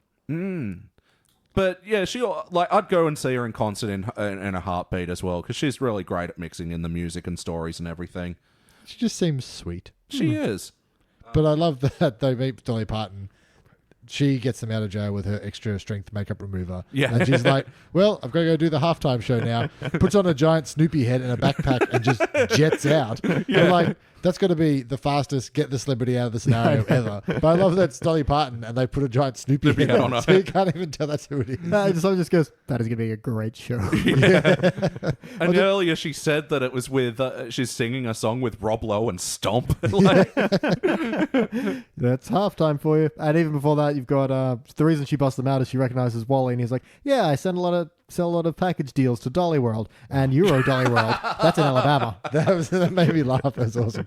Yeah. Euro Dolly World in Alabama. and Krusty like, trying to get a date with her always. Like, will you go out with me? Like, yeah. That's Oh, just look funny. at the time. Yeah. Phil and I have both been to Dolly World. So there you go. Oh, really? What's it like? I don't really remember it terribly well. I remember they had a very lackluster roller coaster. A lot of matinee Dollar coaster. musicals. I think it was called The Two Boobs. But the one thing I really remember is they had the Dolly Parton Museum, and I have seen the actual hairbrush that Dolly Parton, as a child, used to pretend was a microphone. Wasn't there like a tin can on a stick? I think it was also a tin can on a stick. But that she also pretended was a microphone? That was her first microphone. Yeah. And like, even when, I think I must have been 12, I was going, this is a shit museum. So they bust out of prison and they're doing running around the backstage area a la Spinal Tap to the tune of Song 2 by Blur. Yeah. And they're just, we've been running for an hour. Where the hell are we going? Yeah, I like that. Yeah, 3-second montage and they're we've been running for an hour. I like that nobody else went before an hour. Where are we going? Just like, we'll just follow Homer blindly until he stops and then we'll complain. You were following me? I was following Flanders. But then, Bart stumbles upon a private room filled with snacks and beer and a big, perfect view of the game, which they don't take advantage of. I really like when he's like, hey, someone scored, like, hey, in a second. yeah, they're just enjoying the snacks and beer too much. That's what the Super Bowl is all about. The snacks and the beer? Certainly part of it. If we go to a Super Bowl party here, it's beer at 10 o'clock and then snacks all the way through. And then then you black out, then you wake up and someone's won. Then we meet another guest star for this episode, Rupert Murdoch. Billionaire tyrant. I was very surprised to find out in the credits that it was actually voiced by Rupert Murdoch. I thought, if they couldn't bring back Vincent Price from the dead, how the hell did they get Rupert Murdoch? Yeah, it's surprising because, out of all the years on The Simpsons, and this was the episode he chose to do. And, it was, I mean, it wasn't a bad performance. No, he just says his own name. Yeah, I'm Rupert Murdoch. And get them. And that's it. I love he throws the smoke bombs on the ground and they turn into security guards. I love the security guards in there. Oi, oi, oi, oi, oi, oi. But the smoke bombs as well. Like, I'm a big fan of a good smoke bomb gag, which is, again, why I love Archer so much. Yeah. Well, that's the non-smoke. He just says smoke bomb and runs away. Oh, it's got nothing on pocket sand. Pocket sand? King of the Hill. King of the Hill. He's like, he goes to make a distraction, reaches into his pocket. He goes, you haven't got in there. He's like, pocket sand. And just throws it in their face and just runs away. That's awesome. Yeah, it's one of the only good gags. They're being chased by the security guards, and then all of a sudden they end up in the locker room of the winning team. Yeah, because the winning team's coming in, and they just kind of push them in as they're going. And... Yeah. and again, loved all the material in the locker room. There were so many small little bits of like Barney wrestling for a bottle of wine with the players, and President Clinton calls up. Yeah. Towel fights. Yeah, he's like, going to Disneyland. Really? I'm a travel agent. I've heard nothing but horror stories. Thanks, it's Lovejoy snapping the towel. You're going to get Lovejoy. And then, Clinton, I demand you speak to me. And then, do you have to do that now, Al, as he's measuring the blinds? The drapes. Oh, just ready to take over. I think that would be awesome because if he had been impeached and Al Gore was the president, that would be like look how far they called it. Yeah. If they hadn't, it was still a good gag. Yeah. So that's pretty much where the episode ends. I haven't got much to say on them leaving. I feel like Phil has something to say. I have many things to say. So the two guys at the end, the commentators, John Madden and Pat, whatever his name is. I wrote it down. Summerall. Pat Summerall, thank you. Yeah. Actual, like the top tier NFL commentators of the 90s. Like, Yep. John Madden football is John Madden. Like, he's spawned. He used to be the coach of the Raiders as well. I know his name because of all the video games that are in his name. Yes. And the curse. And the curse. Oh, yeah. No, you didn't know this. It's a video game thing, so I thought you would have known. No? If a player that appears on the cover of Madden is then cursed for their career to just fuck up. Yeah, it's like you make it big enough to be on the cover of John Madden for that year, then you almost will certainly have no more good years. Wow. Yeah, and it's pretty consistent as well. That's scary. Yeah. It's really weird. Not entirely consistent, but No, not entirely, but people, they tend to peak, get on the cover, and then have not peaked. But maybe that's what peak means. You could argue that, this was the peak of their career and they had nowhere to go but down. But still interesting. But I love that he recapped the episode. Yeah. Like, literally said to him, so, Pat, what did you think about this episode? And he's like, oh, it was pretty good. You know, there's some good bits. Marge and Lisa painting eggs. And he's like, out of left field. Yeah, out of left field. But it paid off. Yeah, I really like when he's like, the addition of Wally at the very beginning was a risk, but it paid off big time. I was just going, oh my God, this sounds like us. It was very similar. But I do also really like, he goes, don't you think it was strange that in a Simpsons episode all about football with Dolly Parton, there was no singing or football? Yeah. So only at that point you go, oh yeah. And then, John Madden gets all mad and indignant about It's like, this franchise is ripping off all of its customers. And then, Vincent Price pulls up to pick him up. No, that doesn't make a lick of sense. And another fact is John Madden refuses to fly, so he travels to all the stadium via his own private coach. Really? So I assume that's what Richard Price was driving. That makes slightly more sense. So, just to make sure I'm not missing anyone. So, there were 8 guest stars in total. Pat Summerall, John Madden, Troy Aikman, Rosie Greer, Dan Marino, Dolly Parton, Fred Willard, and Rupert Murdoch. It's pretty nice. Amazing. I gotta say that none of the cameos felt forced. Like they were just in there to be like, "Hi, I'm Dan Marino, former star of the something. I'm off now." And again, it's one of those things where if you don't know who it is, you get your chuckle and you move on. Like you don't grind to a halt and go, "Hey kids, it's Dan Marino." Yeah. What are you doing here, Rosie Greer? The Rosie Greer. In Springfield? What? Yeah. Sorry, we've had a couple of very bad cameo episodes recently. I can tell. Oh, terrible. And an interesting choice. The final credits is over Spanish Flea, and it's the still shot of Homer in the waiting room still. I thought that was an interesting touch. I guess at the end, I just felt like it was such a well-animated little funny bit visually that I was like, let's just do it again. But there was just him sitting there. There was no... Yeah, he looks down at his watch at one point and then, I feel like they'd paid for the licensing for Spanish Flea and they wanted to get as much as possible. Much of it. Yeah. It is time for the questionnaire. Play count. How many times do you think you've seen it? How many Super Bowls have there been? We're up to, I think it was 60 or 62. 62. Fair enough. Phil? I reckon I've probably seen this 15, 20 times. Yeah, I've seen this a good fucking maybe even 50. Like, not one that I remember VHS taping, but definitely one I'd catch on Foxtel and then got season 10 it was DVD. on high rotation, I think. Yeah. Any memories of quotable moments that have affected your life at all? Or? I swear, the number anytime you don't get something in a box you're supposed to, but it clearly says feet included. Yep. I get my Vincent Price impression from this episode. Yeah. Yeah. And I'm pretty sure you're mad at impression as well. Yeah. Did this feel like an episode of The Simpsons? And how? Yeah, definitely.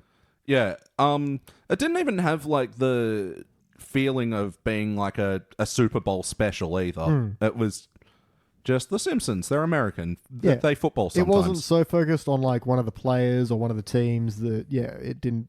It was just a episode of The Simpsons where they happen to talk a lot about football. Yep. And no one's acting off, and Wally Kogan as well just fit in very well. Yep. Was introduced quite organically as well. Yep. Yeah, kind of. They did a good setup at the beginning. You couldn't see where it was going straight away, but they didn't waste a fuckload of time getting to it as well. So, first act, I think it was definitely up there. Totally.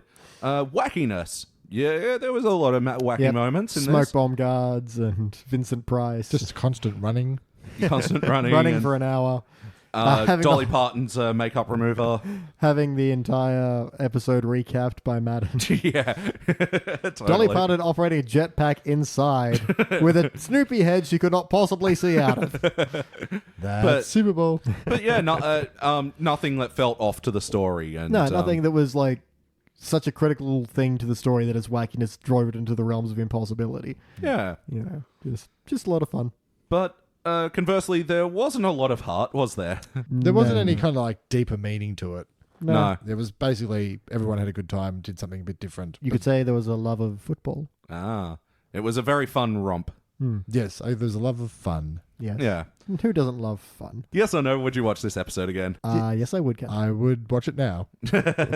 Too bad, we got to watch a really good episode after this. Well, I hate good episodes. Wait, no. I can't wait to tell you what it is. You've been teasing this all night, and I kind of want to throw my notebook at you. Well, 2 more questions and then I'll tell you. Playlist. We're going to watch it again. What list are we going to put it in? Sports. Yeah, I think American sports is pretty good. Yeah. It does remind me of the episode, which isn't this one. I think it's the one with Hank Scorpio where he gives Homer the Denver Broncos at the end. The last hour I've just been going, the Denver Broncos. Yeah.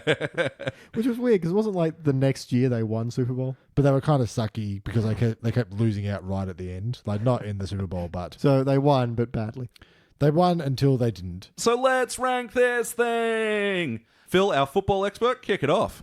Haha. I think because they had John Madden and he featured quite heavily, I'm going to be controversial and give this a cubic zirconium. Wow. I had a great time. I loved every minute of it. I'd watch it again now. Sure. Yeah. All right. I'm going to give it a gold. And I was surprised. I thought going into this might be a silver because it is a really fun and funny episode, but not a lot of story stuff going on. And the B stuff is very inconsequential, but ultimately I had such a good time watching it that, yeah, gold is just where I want to put it. How about you, Peach? Yep, gold as well. I get exact same sentiment. I just had such a great fun time. It's a great adventure and hilarious. And I totally get the cubic zirconia ranking because, like, as a fan of football, it'd probably resonate with you a lot more, yeah? Yeah, and it's the football I remember from my youth as well. I can't keep up with all these newfangled teams and peoples. All right, well, that does it for our episode from the teens era. So we're going to go all the way back to the classic guys. And I just want to ask you, won't you please see my vest? Yes. You know what? Last week, out of no reason, I had to go YouTube See My Vest and watched it at work. Yeah. What I also like is you can now see our interview with Flim Springfield. Yep. The blog post. Both you and I put "See My Vest" as our favorite Simpsons song. No, this. Well, sorry, it was catchy. I am so excited. Synchronized pre-quoting. So we're going to watch that. We'll be back soon. Woo.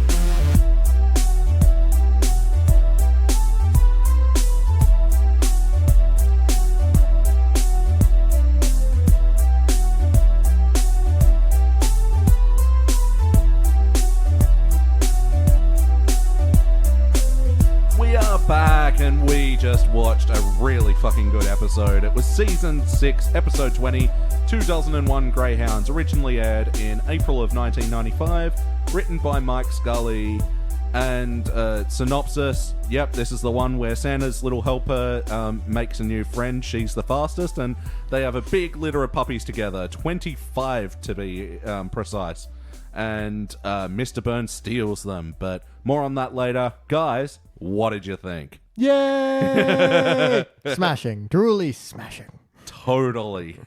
Oh, this is just non-stop. It's one of those ones where I had to just not write things down because I'm like, if you start writing down, you're not going to stop. Yeah, you can basically just write the script, and that's much the positive notes. It's like, well, here's my notes. It's just a reprint of the script. Let's start at the beginning. Scene 1. Yeah. And yeah, another one where the plot just basically jumps pretty straight in. Like, there's not a lot of lead up to it, and it's an all-A story throughout as well. Mm-hmm. And yeah, it's just non-stop with the jokes and the plot points are great. It's one of those ones, like, it just went by so fast as well. I mean, the last one I had a lot of fun with, but if you'd asked me relative times, it felt like it went twice as long. And this one just... Yeah, this one felt like a 12-minute show. Yeah. And so many quotable moments, so much influence in my life in this episode. Let's just get into it. Let's just... So it starts as many great episodes do. I like pointing this out with just The Simpsons, well, Bart specifically, just watching TV. Yep, and it's Kent Brockman in their new open window studio where they look on the crowds of Springfield, and... Yeah, it's so great, this. He's talking about a rhino that had just escaped. Two-ton rhino. Yeah, a 2-ton rhino that had just escaped, and but they've locked it up. It's all good. Then all of a sudden, a rhino starts bashing through the crowd in the background. In other news, a 3-ton rhino also escaped. That's excellent, because it's like one of those things where you set up and you're like, I can see exactly where this is going, and then it doesn't take you there, but then it does take you there after, like, taking down the garden path a little bit. Yeah. It was a bit of a misdirect, and so brilliant. And it's both a misdirect and a direct deliver at the same time. Yeah. Another rhino. Great. And launches into the plot pretty immediately. All the Simpson family are getting mad at Bart because of all their broken items. Mm-hmm. Broken vase and... Who threw garbage all over Flanders lawn before I got the chance to? Another great line. Is this a regular routine of Homer's? You've got to imagine. The dog runs past chasing the cat, and then he comes past again chasing the cat, but with a knife in his Yeah, mouth. that's right. He's like, well, if you didn't break all these things, who did? Sands hops in, rips up a pillow, hops out again. Yeah. Because they didn't break themselves, did they? Did they? Did they? And then, Santa's little helper comes back and rips up Homer's shirt because... Yeah, they've still been blaming Bart this whole time, even though Santa's little helper has been showing all the distractions. Yeah, and now this is the obvious destruction. I guess it was the dog. But the weird thing that it's spanking season, and I've got a hankering for spankering. I've got a hankering for some spankering. I'll let it go just because that line is great. And I got a hankering for some spankering. When is it a season, though? Spanking season. Apparently it's a thing. Wabbit season, duck season, spankering season. So, Santa's little helper, a bit too much energy. Lisa and Bart start playing Piggy in the middle with him. Love this, the animation of this bit. Of him just, Santa's little helper hopping around insanely, then just going, what's the matter, boy? Getting tired? And so, a little bit tired. I never noticed that. Both asleep, casually passing the ball still. The music itself is getting sleepier as they're showing the passage of time. Yeah, I'd never thought about that. They use that cue a few times. Yeah. I like the last animation before it cuts out of that scene when both the kids are asleep on the ground. You see Santa's little helper run up, grabs Bart's hand by his mouth, and hit the ball out. Like, I'll make you through the ball. It really reminds me of my brother's dog, Roxy. I think I can use her name on the podcast. Could sue. Could sue. Change your name to Moxie. But she's like a ball-obsessed dog, and she totally will do that thing where she'll drop the ball by your feet and hoping you'll accidentally kick it. And they wake up the next day, and another good transition there where they show the kids eating breakfast, but they're really tired from having stayed up playing fetch all night. Yep. And Santa's little helper still going nuts. Yep. Dug up all the things in the backyard. This is a weird bunch of gags. The bongo drums, the strobe light, and best of Ray Stevens. I don't know who Ray Stevens is. I don't know, but I assume that Marge did not like that album. There's someone streaking on the cover. So. Yeah. So the dog buried the ball. Yeah, the dog. Yeah, and I like that because, of course, those items would annoy Marge. The bongo drums, the strobe light, and Harold Ray Ragsdale, known professionally as Ray Stevens, is an American country and pop singer, songwriter. His recordings of Everything is Beautiful and Misty. Oh, fuck, I hate that song. I can see why you'd bury it. Just on country music. Yeah, just country music. Careful, Phil, we're popular in Texas. Yeah, that's right. And then, Santa's her little helper, he grabs the cable TV cable. Yeah, I love that. Oh, the cable TV cable. Starts running with it, tears it out of every house, and it just goes off at the Wiggum house. Oh, that was excellent. And, well, first before that, they're watching Cooking with Kent Brockman, which is a show apparently, and he's saying, if the macaroni box rattles, throw it away. We use fresh macaroni. If the box rattles, throw it away. I can only imagine that the next bit was like Kent Brockman's fresh macaroni. Probably. It doesn't rattle in the box. Yeah. Such a silly joke. But then the cable goes out in a voiceover like, what do they call it? Like the public service announcement? Do not attempt to have conversations with friends or loved ones. Do not attempt to sexual intercourse, as years of television radiation have left your genitals withered and useless. We can just lift up the cover. Well, I'll be damned. Yeah. That was excellent. Like, that's where his mind was going, I suppose we could do this. No, surely not. Oh, there you go. Yep, right. Also, and there always seems to be good scenes with Wiggum and his wife are always like, she doesn't come in very often, but when she does, there's always, he has a great line. I love that one where he's at home and he like picks up the phone and he goes, Sarah, get me the Coast Guard. And she like dials it up. He's like, thank you, Sarah. Yeah. No, this is the Wiggum that we love. None of this stupid Wiggum Lou crap. Like, none of the Sky Police bullshit. Fucking Sky Police. What is Sky Police? Wiggum gets a jetpack and then launches into a song about being Sky Police. No. Yeah, and it lasts the first act and never comes up again. Oh, and he kills people. Yeah. Lots of people. Like he lands and then it pans out and there's this red mush under his jetpack. You're like, well, they're dead. He's a murderer. Right. Yeah, and that's in an episode that's mostly a parody of the movie 21. Yeah, it's just there. It's there at the beginning and it never comes up again, but the episode's still called Sky Police. The episode's called Sky Police. I think we failed that one outright. I can't remember. It's on the Will It Won't It Be aired special. Really? I don't know if I'll leave this in the podcast. But anyway, so listeners out there are 3 episodes that me and Paige recorded a duo of. Sky Police, the one with Michael Cera, and also Popper's got a brand new badge. I don't know if we'll release them yet. That's the one where he's like Hemingway, isn't it? Yeah, that's right. Yeah. So anyway, back to this episode. So, not knowing what to do, Marge takes Santa's little helper to the pet store, and immediately the guy just takes advantage of her.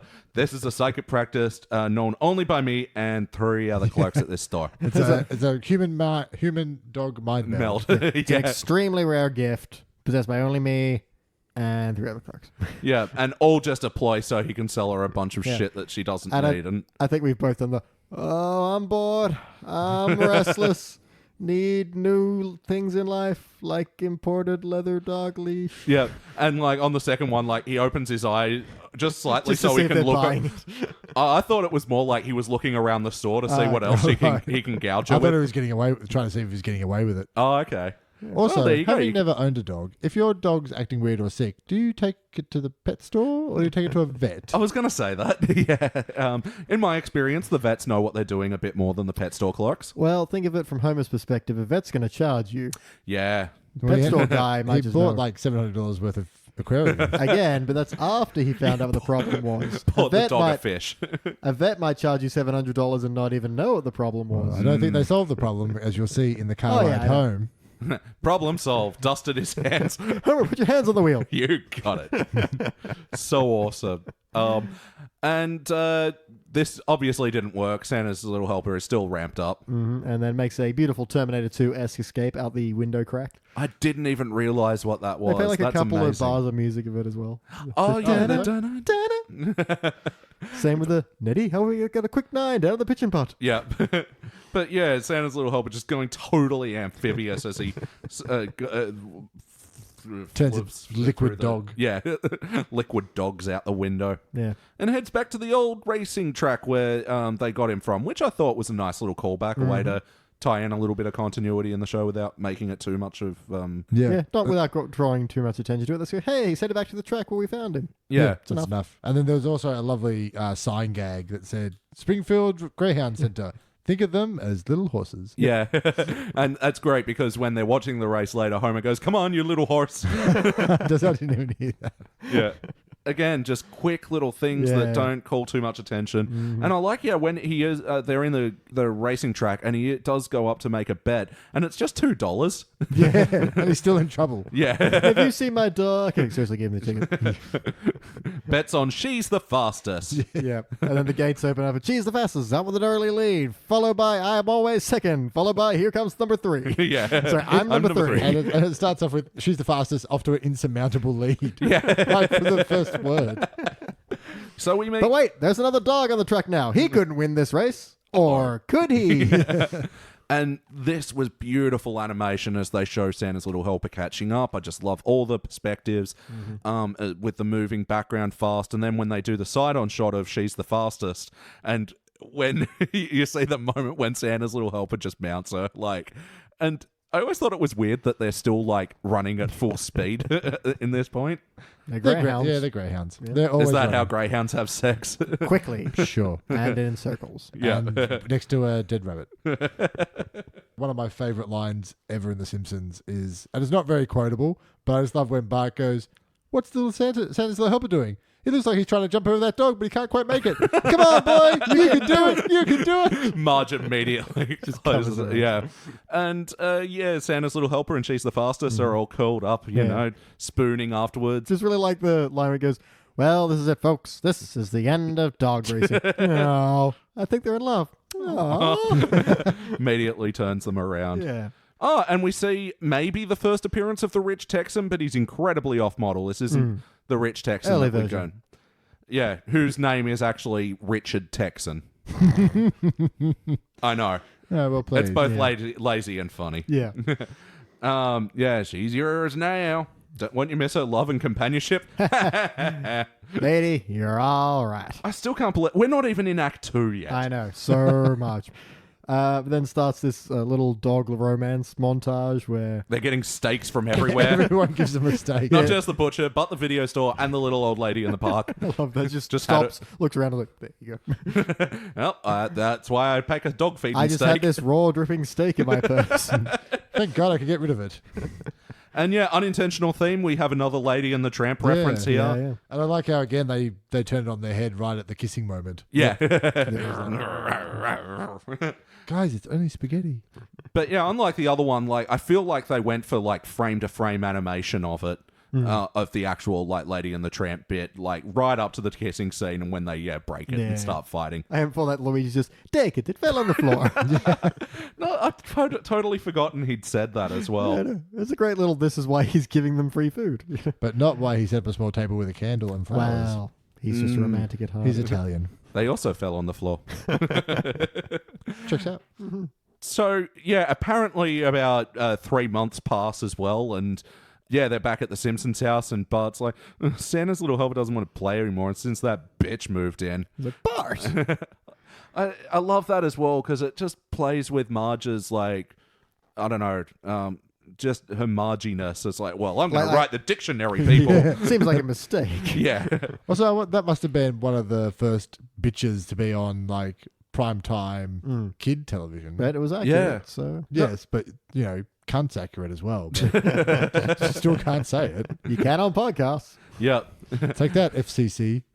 But especially in those early days, like, a lot of people or parents were turned off by The Simpsons because they'd say things like hell and crap and bastard and Mitten. I don't think they really said fart much. Oh, no, I'm just going... Fart. You know, when Did you they're say like, mitten? Yeah, I'm making two references here. Fart is from... Dad, what you doing? Swearing? Crap, boo, crap. Damn, hell, ass fart. Yeah. And then when it's if you're happy and you know it, say a swear. Yeah. Heiny. Mitten. Yeah. Nice. God, Elliot, keep up. But Simpsons still haven't crossed the boundary of saying shit or fuck or cunt or anything. Yeah, that's Give pretty it fair time. enough. I don't think they said labia either.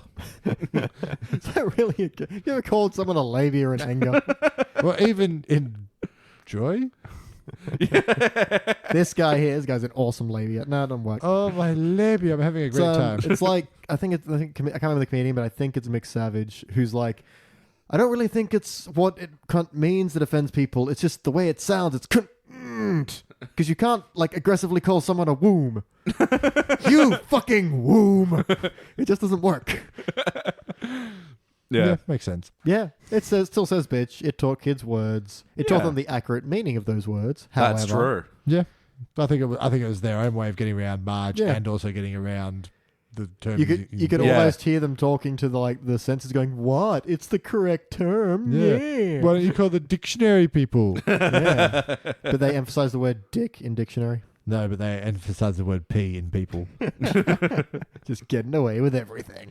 And so all of a sudden, She's the Fastest starts sprouting little puppies. I actually noticed as well, they don't mention her name again much in this episode. Well, because it's No. it's only funny for that one joke, I suppose. Yeah. And then it's just Santa's little helper's girlfriend, which is pretty wordy. Yeah. Or True. his bitch. But not in a derogatory sense. That's actually what it In means. more like a Snoop Dogg sense. Yeah. But I love the bits of the puppies coming out and them finding places for them. Yeah, like, very just cute. around the kitchen. And the But- apron cooked these dogs. That's so weird. Like, what does that mean? Must be Like hot dogs, Must be hot Elliot. dogs, yeah. Like hot dogs. Oh, okay. Yeah. How many more there can be? And they're counting up the 20 to 25 puppies. And I love how, the puppies are sort of fading. Doing little montage shade past, montage. Yeah. The opaque thing. And they finally get up to 25. Yeah, they do like 6 hours. And I love that drunk moment where the cat looks at the puppies, rubs its eyes, and throws away Smacks cat. Such a classic Looney Tunes bit. Yeah. So, getting into Act 2 now. And I love this bit with Bart, like, immediately thinks of how this can benefit him and goes, I've got an army of savage dogs now. No bully will bother me again. And I love his line, hey, jerk face, you've got the face of a jerk. Something we've all said many, many times. Again, no, another quote that I forgot with the source of it. Well, it's just so fun to use. Yeah. Like, the puppies even seem to be, like, struggling to, like, obey this command. I'm getting there, Yeah, but... they want to, but we're like moments old. Yeah. Yeah. And they do the montage with all their names. I didn't catch most of them. Yeah. Fido, Rover. I think the ones you're supposed to look Rex. at was like Rex 2 and then Prince. And Yeah. the dog formerly known as Prince. Yep. Which shows you exactly when this was made. Yep. Yeah, to me that's also like outside of the Prince gag. It seems like they named one puppy Prince and they're like, Yeah. oh no, this one should be Prince. Okay, that'll be the formerly known as Yep. one. And then dated reference. Look at Branford too. He thinks he's one of the Models Inc. That made me laugh for two reasons. Because it was like the dog gets up and they find it amusing, and then Models Inc. Yeah. Holy shit. Yeah, that was a show that was on for like 2 years or something. I don't even know. It was a very long time ago. Yeah. I remember it sort of being of the ilk of like Baywatch and things like that. Just super sexy slow motion people in California. I remember it being like a bit more risque. Yeah. I remember it being one of those things that you watched despite it being a terrible show because you thought you might see boob on free-to-air TV, and then it always disappointed, and then you just gave up. It was just implied boob, not even side boob. Pre-internet, right? Yeah. Crazy times. Just a lifetime of drought. You had to go to SBS if you wanted to see boob. And even there, I remember there used to be this, when you used to get the TV guide in the paper and it would tell you what was on throughout the entire evening. Yeah. And I remember a couple of times there was like at 2:00 in the morning a show on SBS called Naked Lunch. And I was like, I don't know what that is, but I'm going to find out. So I had to like set the VCR time, which takes a degree in math. Yeah, if you listen to any 90s comedian, you'll get a bit about setting the VCR. Yeah. And then put a tape in, like had to colour in a piece of paper black and then stick it over the record symbol on the VCR so you can see it at night. It took me 3 goes and I finally got a copy of Naked Lunch, and it turns out it's just a 1950s sitcom and it's just called Naked Lunch for reasons that I couldn't figure out. But it has no boobs in it whatsoever. I'm just like, well, shit. I was like, that was a lot of wasted effort for nothing. And this is back in the days when SBS had such bad reception, like, I can't tell if those are boobs or two bald men standing next to each other. Side boob or elbow? Side boob or elbow? Damn it, maybe if I stand awkwardly, then the reception will... There we go. Just got to stay like this and then run away if anyone comes in the room. Jiggle the coat hanger, get annoyed at it because it'll only work if you're holding it. It's like when South Park was on. In order to watch it, I had to set the VCR, hit record, but I couldn't be in the room because it would screw up the reception. So I had to leave, come back half an hour later, and then watch it. Wow. And now kids these days, they're just complaining about buffering. They got set on their smartphones. Buffer this, millennials. And yeah, then the cat, does the standing up thing. Get that cat out of the way! What I love is they all glare at us. I forgot that part. I remember the out of the way you kind of section. They're just glaring at us. It's Snowball 2 walks away. Absolutely. And so, they sort of doing a bunch of bits about how fun it is to have the puppies. And this is sort of where it transitions to... trouble with the puppies. Yeah, and everyone has to wear flea collars. It's just easier that way. I do like that. It's some smart thinking. Yeah. 25 flea collars or 5? And they've devoured all of Bart's socks. And the great bit with Homer trying to eat the chips. Yeah. Oh, that's awesome. I remember laughing my ass off at that the first time I saw that. It was hysterical. Yeah, it's... Dope. Dope. As of this time. Yeah, this time. Yeah, you can tell it does 3 loops of the same animation, but Homer's delivery saves it. Like how each time he varies up his anticipation and just slightly. It's good. Yeah, it's excellent. Mm-hmm. Yeah, so this is when they have a sit down and say, "No, we can't do this puppy thing anymore." Yep. Bart's wearing Lisa's socks. What's with the culottes for? Well, I gotta coordinate. Yeah. I like the throw to line where they're like, is that what we do in this family when we have a problem with a family member? Is we just get rid of it? And it just smash pans to Grandpa, who just answers a non-ringing phone. He's like, hello? Hello? Oh. Poor Grandpa. Mm-hmm. I love it. I never noticed this line as well. Homer goes, "Me and your mother think it's time to get rid of the puppies. Mainly your mother." Just, jerkily passing the buck. But it's great. It's very Homer. So then they decide, okay, the puppies get one more chance, but if they screw up, they're out. On an unrelated note, we're having a dinner party tonight. Having a very important dinner party. With your old military colonel, the guy in the IRS, and Reverend Lovejoy. And...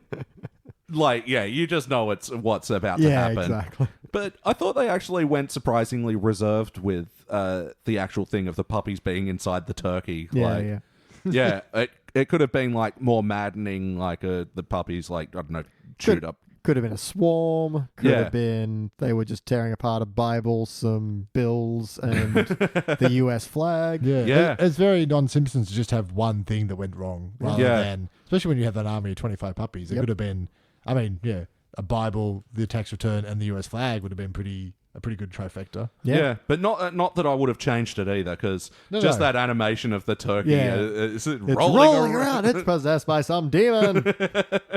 And then as they're all leaving indignant, see you at 0600 tomorrow. See you at the IRS. See you in hell from heaven. I do like how Lovejoy, when they're sitting around complimenting Marge, Lovejoy just goes, well, the whole neighborhood will hear about how delicious this dinner was and how nothing went wrong at all. Like, he doesn't even like hide the fact that he's a terrible gossip. Yeah. So, that was the last straw. They're selling the puppies, and I love Homer's sign for free or best offer. Yeah, so a couple of people come around, they pick up some dogs, they're like, oh yeah, and then when they try to take them away, though, the puppies are all sad. They don't want to be broken up. Who could possibly take 25 puppies?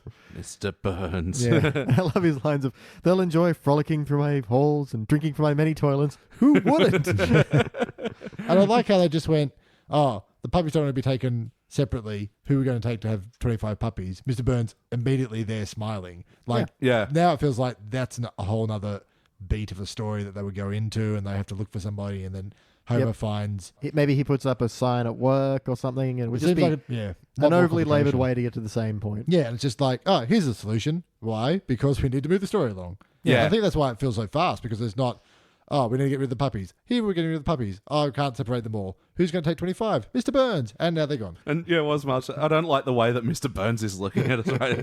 And then, the music in the background swelling up, and... so they tell him he can't take the dogs, and then Mr. Burns is cool with it. And I love how, so the staging of it doesn't quite work out, where the Simpsons are in front of the box. And then they go, I wonder what he'd do or whatever. And then they turn around and then they're like way in front of the box. Yeah, it's a bit... But it's worth it for the bit. Like, I think he's planning some brilliant scheme to get those puppies, and he's just loading them into a sack. Honestly, sir, you don't put the work into your schemes that you used to. Yeah. Oh, that was great. All right, so that gets us into Act 3, and Chief Wiggum is on the case, dusting for prints. With powdered sugar. Donut. It's like he looks in their blender. Yeah. We'll find your wallet. Yeah. Dogs. Oh, yeah, puppies. But this was a good way, not sort of harping on Police Wiggum's ineptitude, and just a good way for it to become another Bart and Lisa solve a mystery sort of thing. Mm-hmm. Yeah. Yeah, because just before that, I like how they've got Santa's little helper, and she's the fastest. Like, who's better to find the puppies than their own parents? But they basically make exposition into a joke. It's like, this is why, because they're dogs and they get easily distracted. Yeah. So dinner's on. Bart and Lisa go to Mr. Burns' mansion to get their dogs back. Mm-hmm. And then climb up the ladder, sneak into and peer in the window where, shock, he's just giving them a bath and being nice to them. Yep. What's going on here? And then we get the bit of, the dog stands up, probably the same one from Models Inc., Bramford 2. And he goes, look at him, Smithers. Look at who does that remind you of? Who does that remind me of? And Lassie, Fido, Rin Tin Tin, Benji.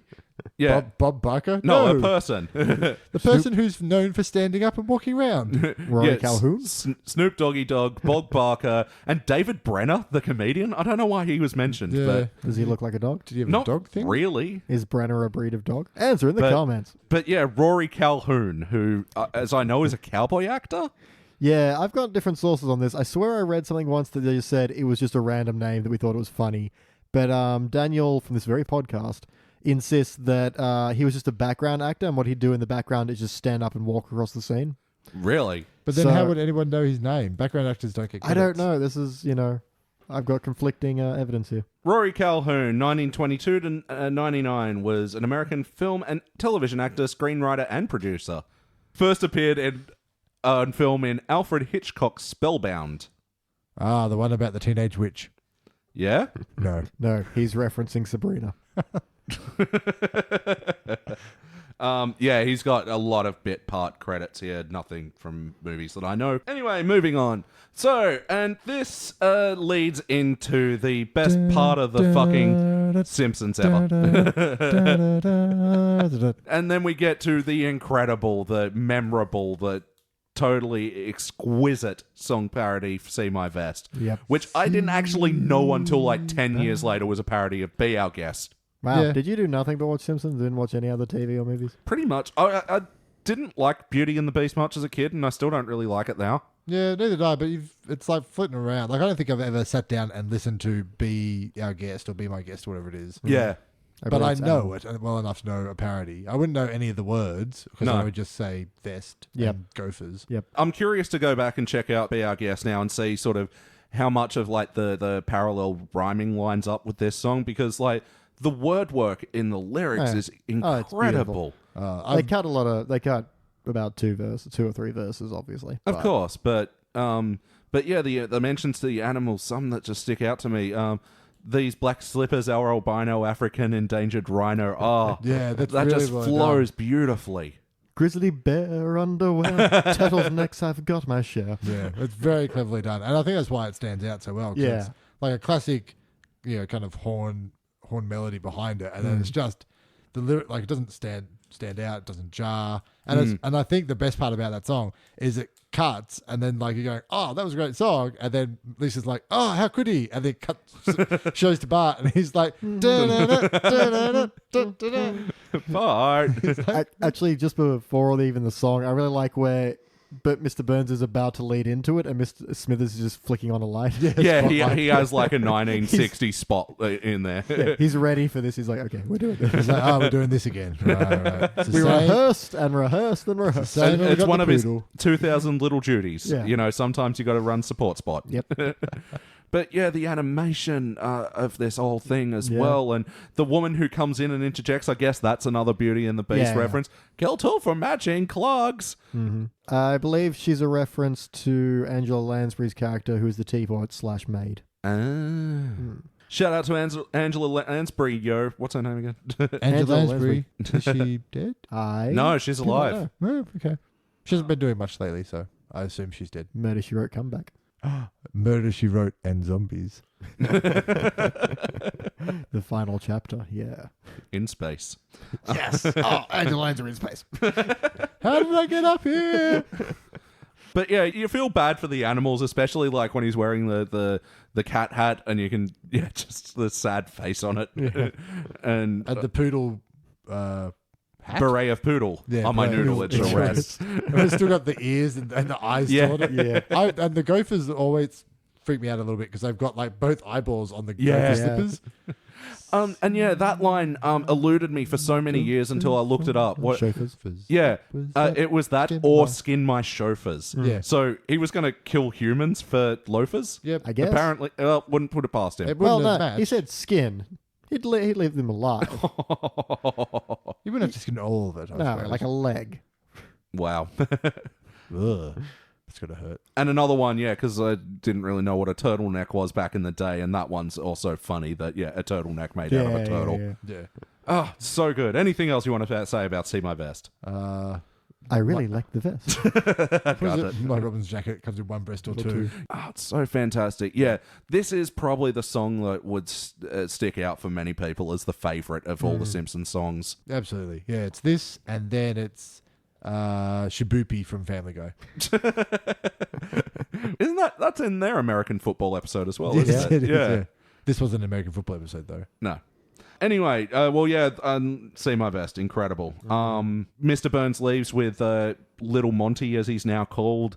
Yeah, and, one who could stand, like Rory Calhoun. Bart and Lisa take their opportunity, and then the bit with the dogs always land on their feet. Yeah, I do a little, just the... Yeah, little splash. I think it starts out the right way and falls and goes immediately straight in his back. Is it best 2 out of 3? Yeah, and not even from it couldn't have been more than a foot high. And then the door handle like starts turning, and then it just keeps turning around. Yeah, it's like a poltergeist door handle. Yeah, they sort of do a couple of moments like that. The door handle where they play with the suspense of the episode because now this is like. Bart and Lisa are well and truly in trouble now, and they're, if they're caught, fuck, what could happen? And so they really play with the suspense like that and keep it light and funny, especially with that door handle going around it like twice. Yeah. And so they make their escape down the laundry chute. Another unintentional theme, like they did in the HD episode. The kids just spontaneously jump down it. I meant to bring that up because it was stupid, but in this, it's hilarious. And also in this one, you can see the laundry chute earlier on in the scene. Like it's on the wall. So it's not something like, laundry chute. Like, wait a second. Yeah, and the laundry chute in the HD episode was like in the like rec room or whatever. It was like the heater chute or something. Yeah. It was so weird. I meant to bring it up because it was dumb as hell, but I had so many other things to talk about. Yeah, dumb. But not this episode. This episode was good. It was good. Good. And so they bring back the socks as well. Really, so many things just feel so purposeful in this story. Yeah, they lure all the dogs down the chute with Bart's socks, and then like, so long, Monty. You're a little too big for this ride. Jump down themselves, get down there. I'm like, he's already there. Yeah. But that's impossible. It's like, but there'll be time to explain later. Yeah. I just like when they don't have time or they don't have the inclination to tell you all the behind. Like now it feels like it'd be, I have had these pneumatic suits set up for just this purpose. It's way funnier not to know. Yeah, it's just like, it's funny. I think the best example of that is when Homer discovers he's got a crayon stuck in his brain. Yeah. And he goes, but I've had thousands of x-rays. Why has no one ever mentioned this? And Dr. Hibbert's just there and he's like, here's why. Because when I hold up the x-ray, I put my thumb over this exact spot so it hides the crayon. Anyway, I'll show myself out. Yeah. And just straight out. Like, he's like, yep, okay. It's answered a question that a fan might say. Yeah. And then just fucked off. Yeah. Bart grabs little Monty out of Monty's hands and mixes them with the puppies. You can't tell who's who.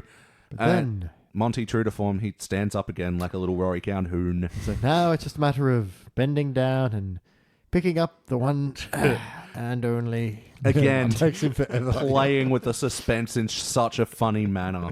All the while they're doing the visuals of Bart working out to pull the socks over above the darting puppies. out the room. Yeah, just having Mr. Burns just drag this out for so long.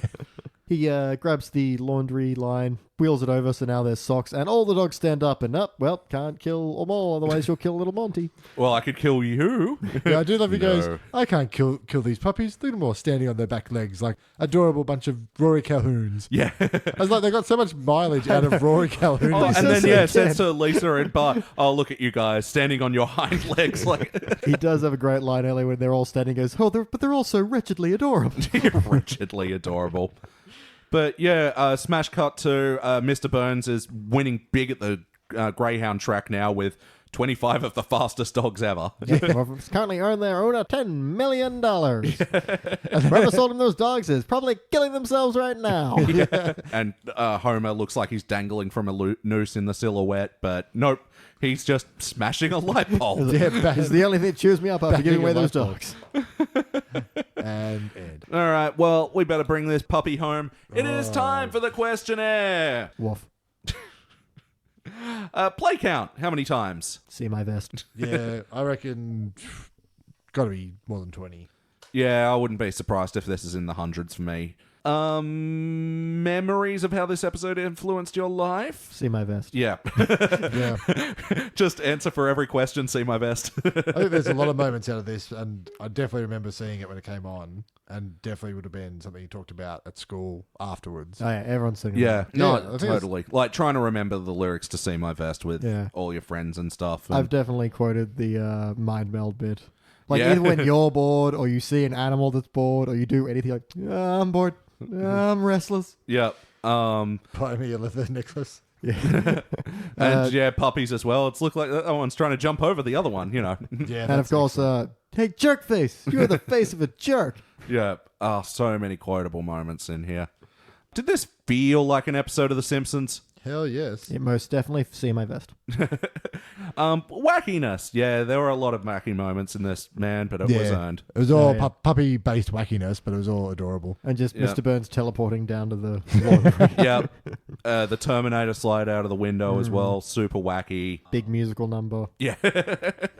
Yeah, it was pretty hard in the wackiness. Yeah. But all earned. All, like, the story just paced along so well that... Yeah, anything wacky, you either got a joke out of or it pushed things along. It all did something. I'd love to see actually what the joke count was on this, because I reckon it must be every 10-15 seconds there's something. The heart. Oh my god, didn't you feel for those puppies? Yeah, and the kids and the dogs and the... Yeah. Oh, like a bunch of Rory Calhouns. Yes or no, would you watch it again? Yes. Yes. Yep. See my vest. We're going to put it in a playlist. I reckon, top musical numbers. Yeah, pets, I suppose. Yep, sure. Burn Evil schemes, yeah. Yeah, classic Burns episode here.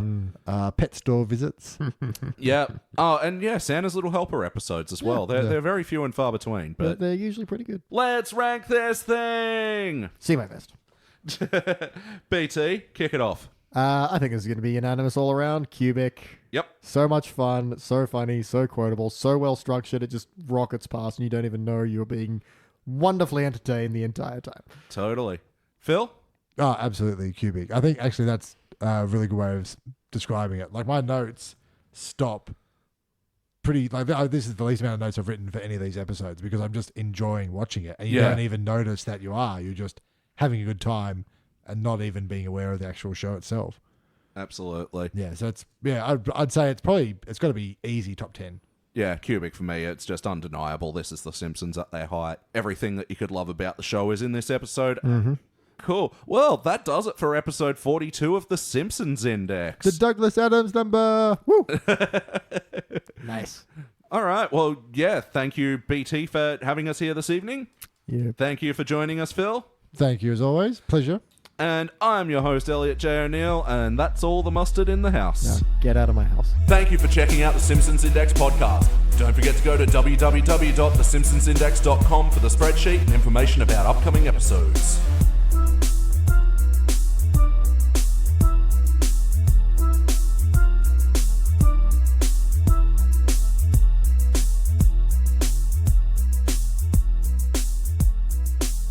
Hey listeners, no deleted scenes this week, so I thought I'd put in a quick plug for the web series that BT, Phil and myself made.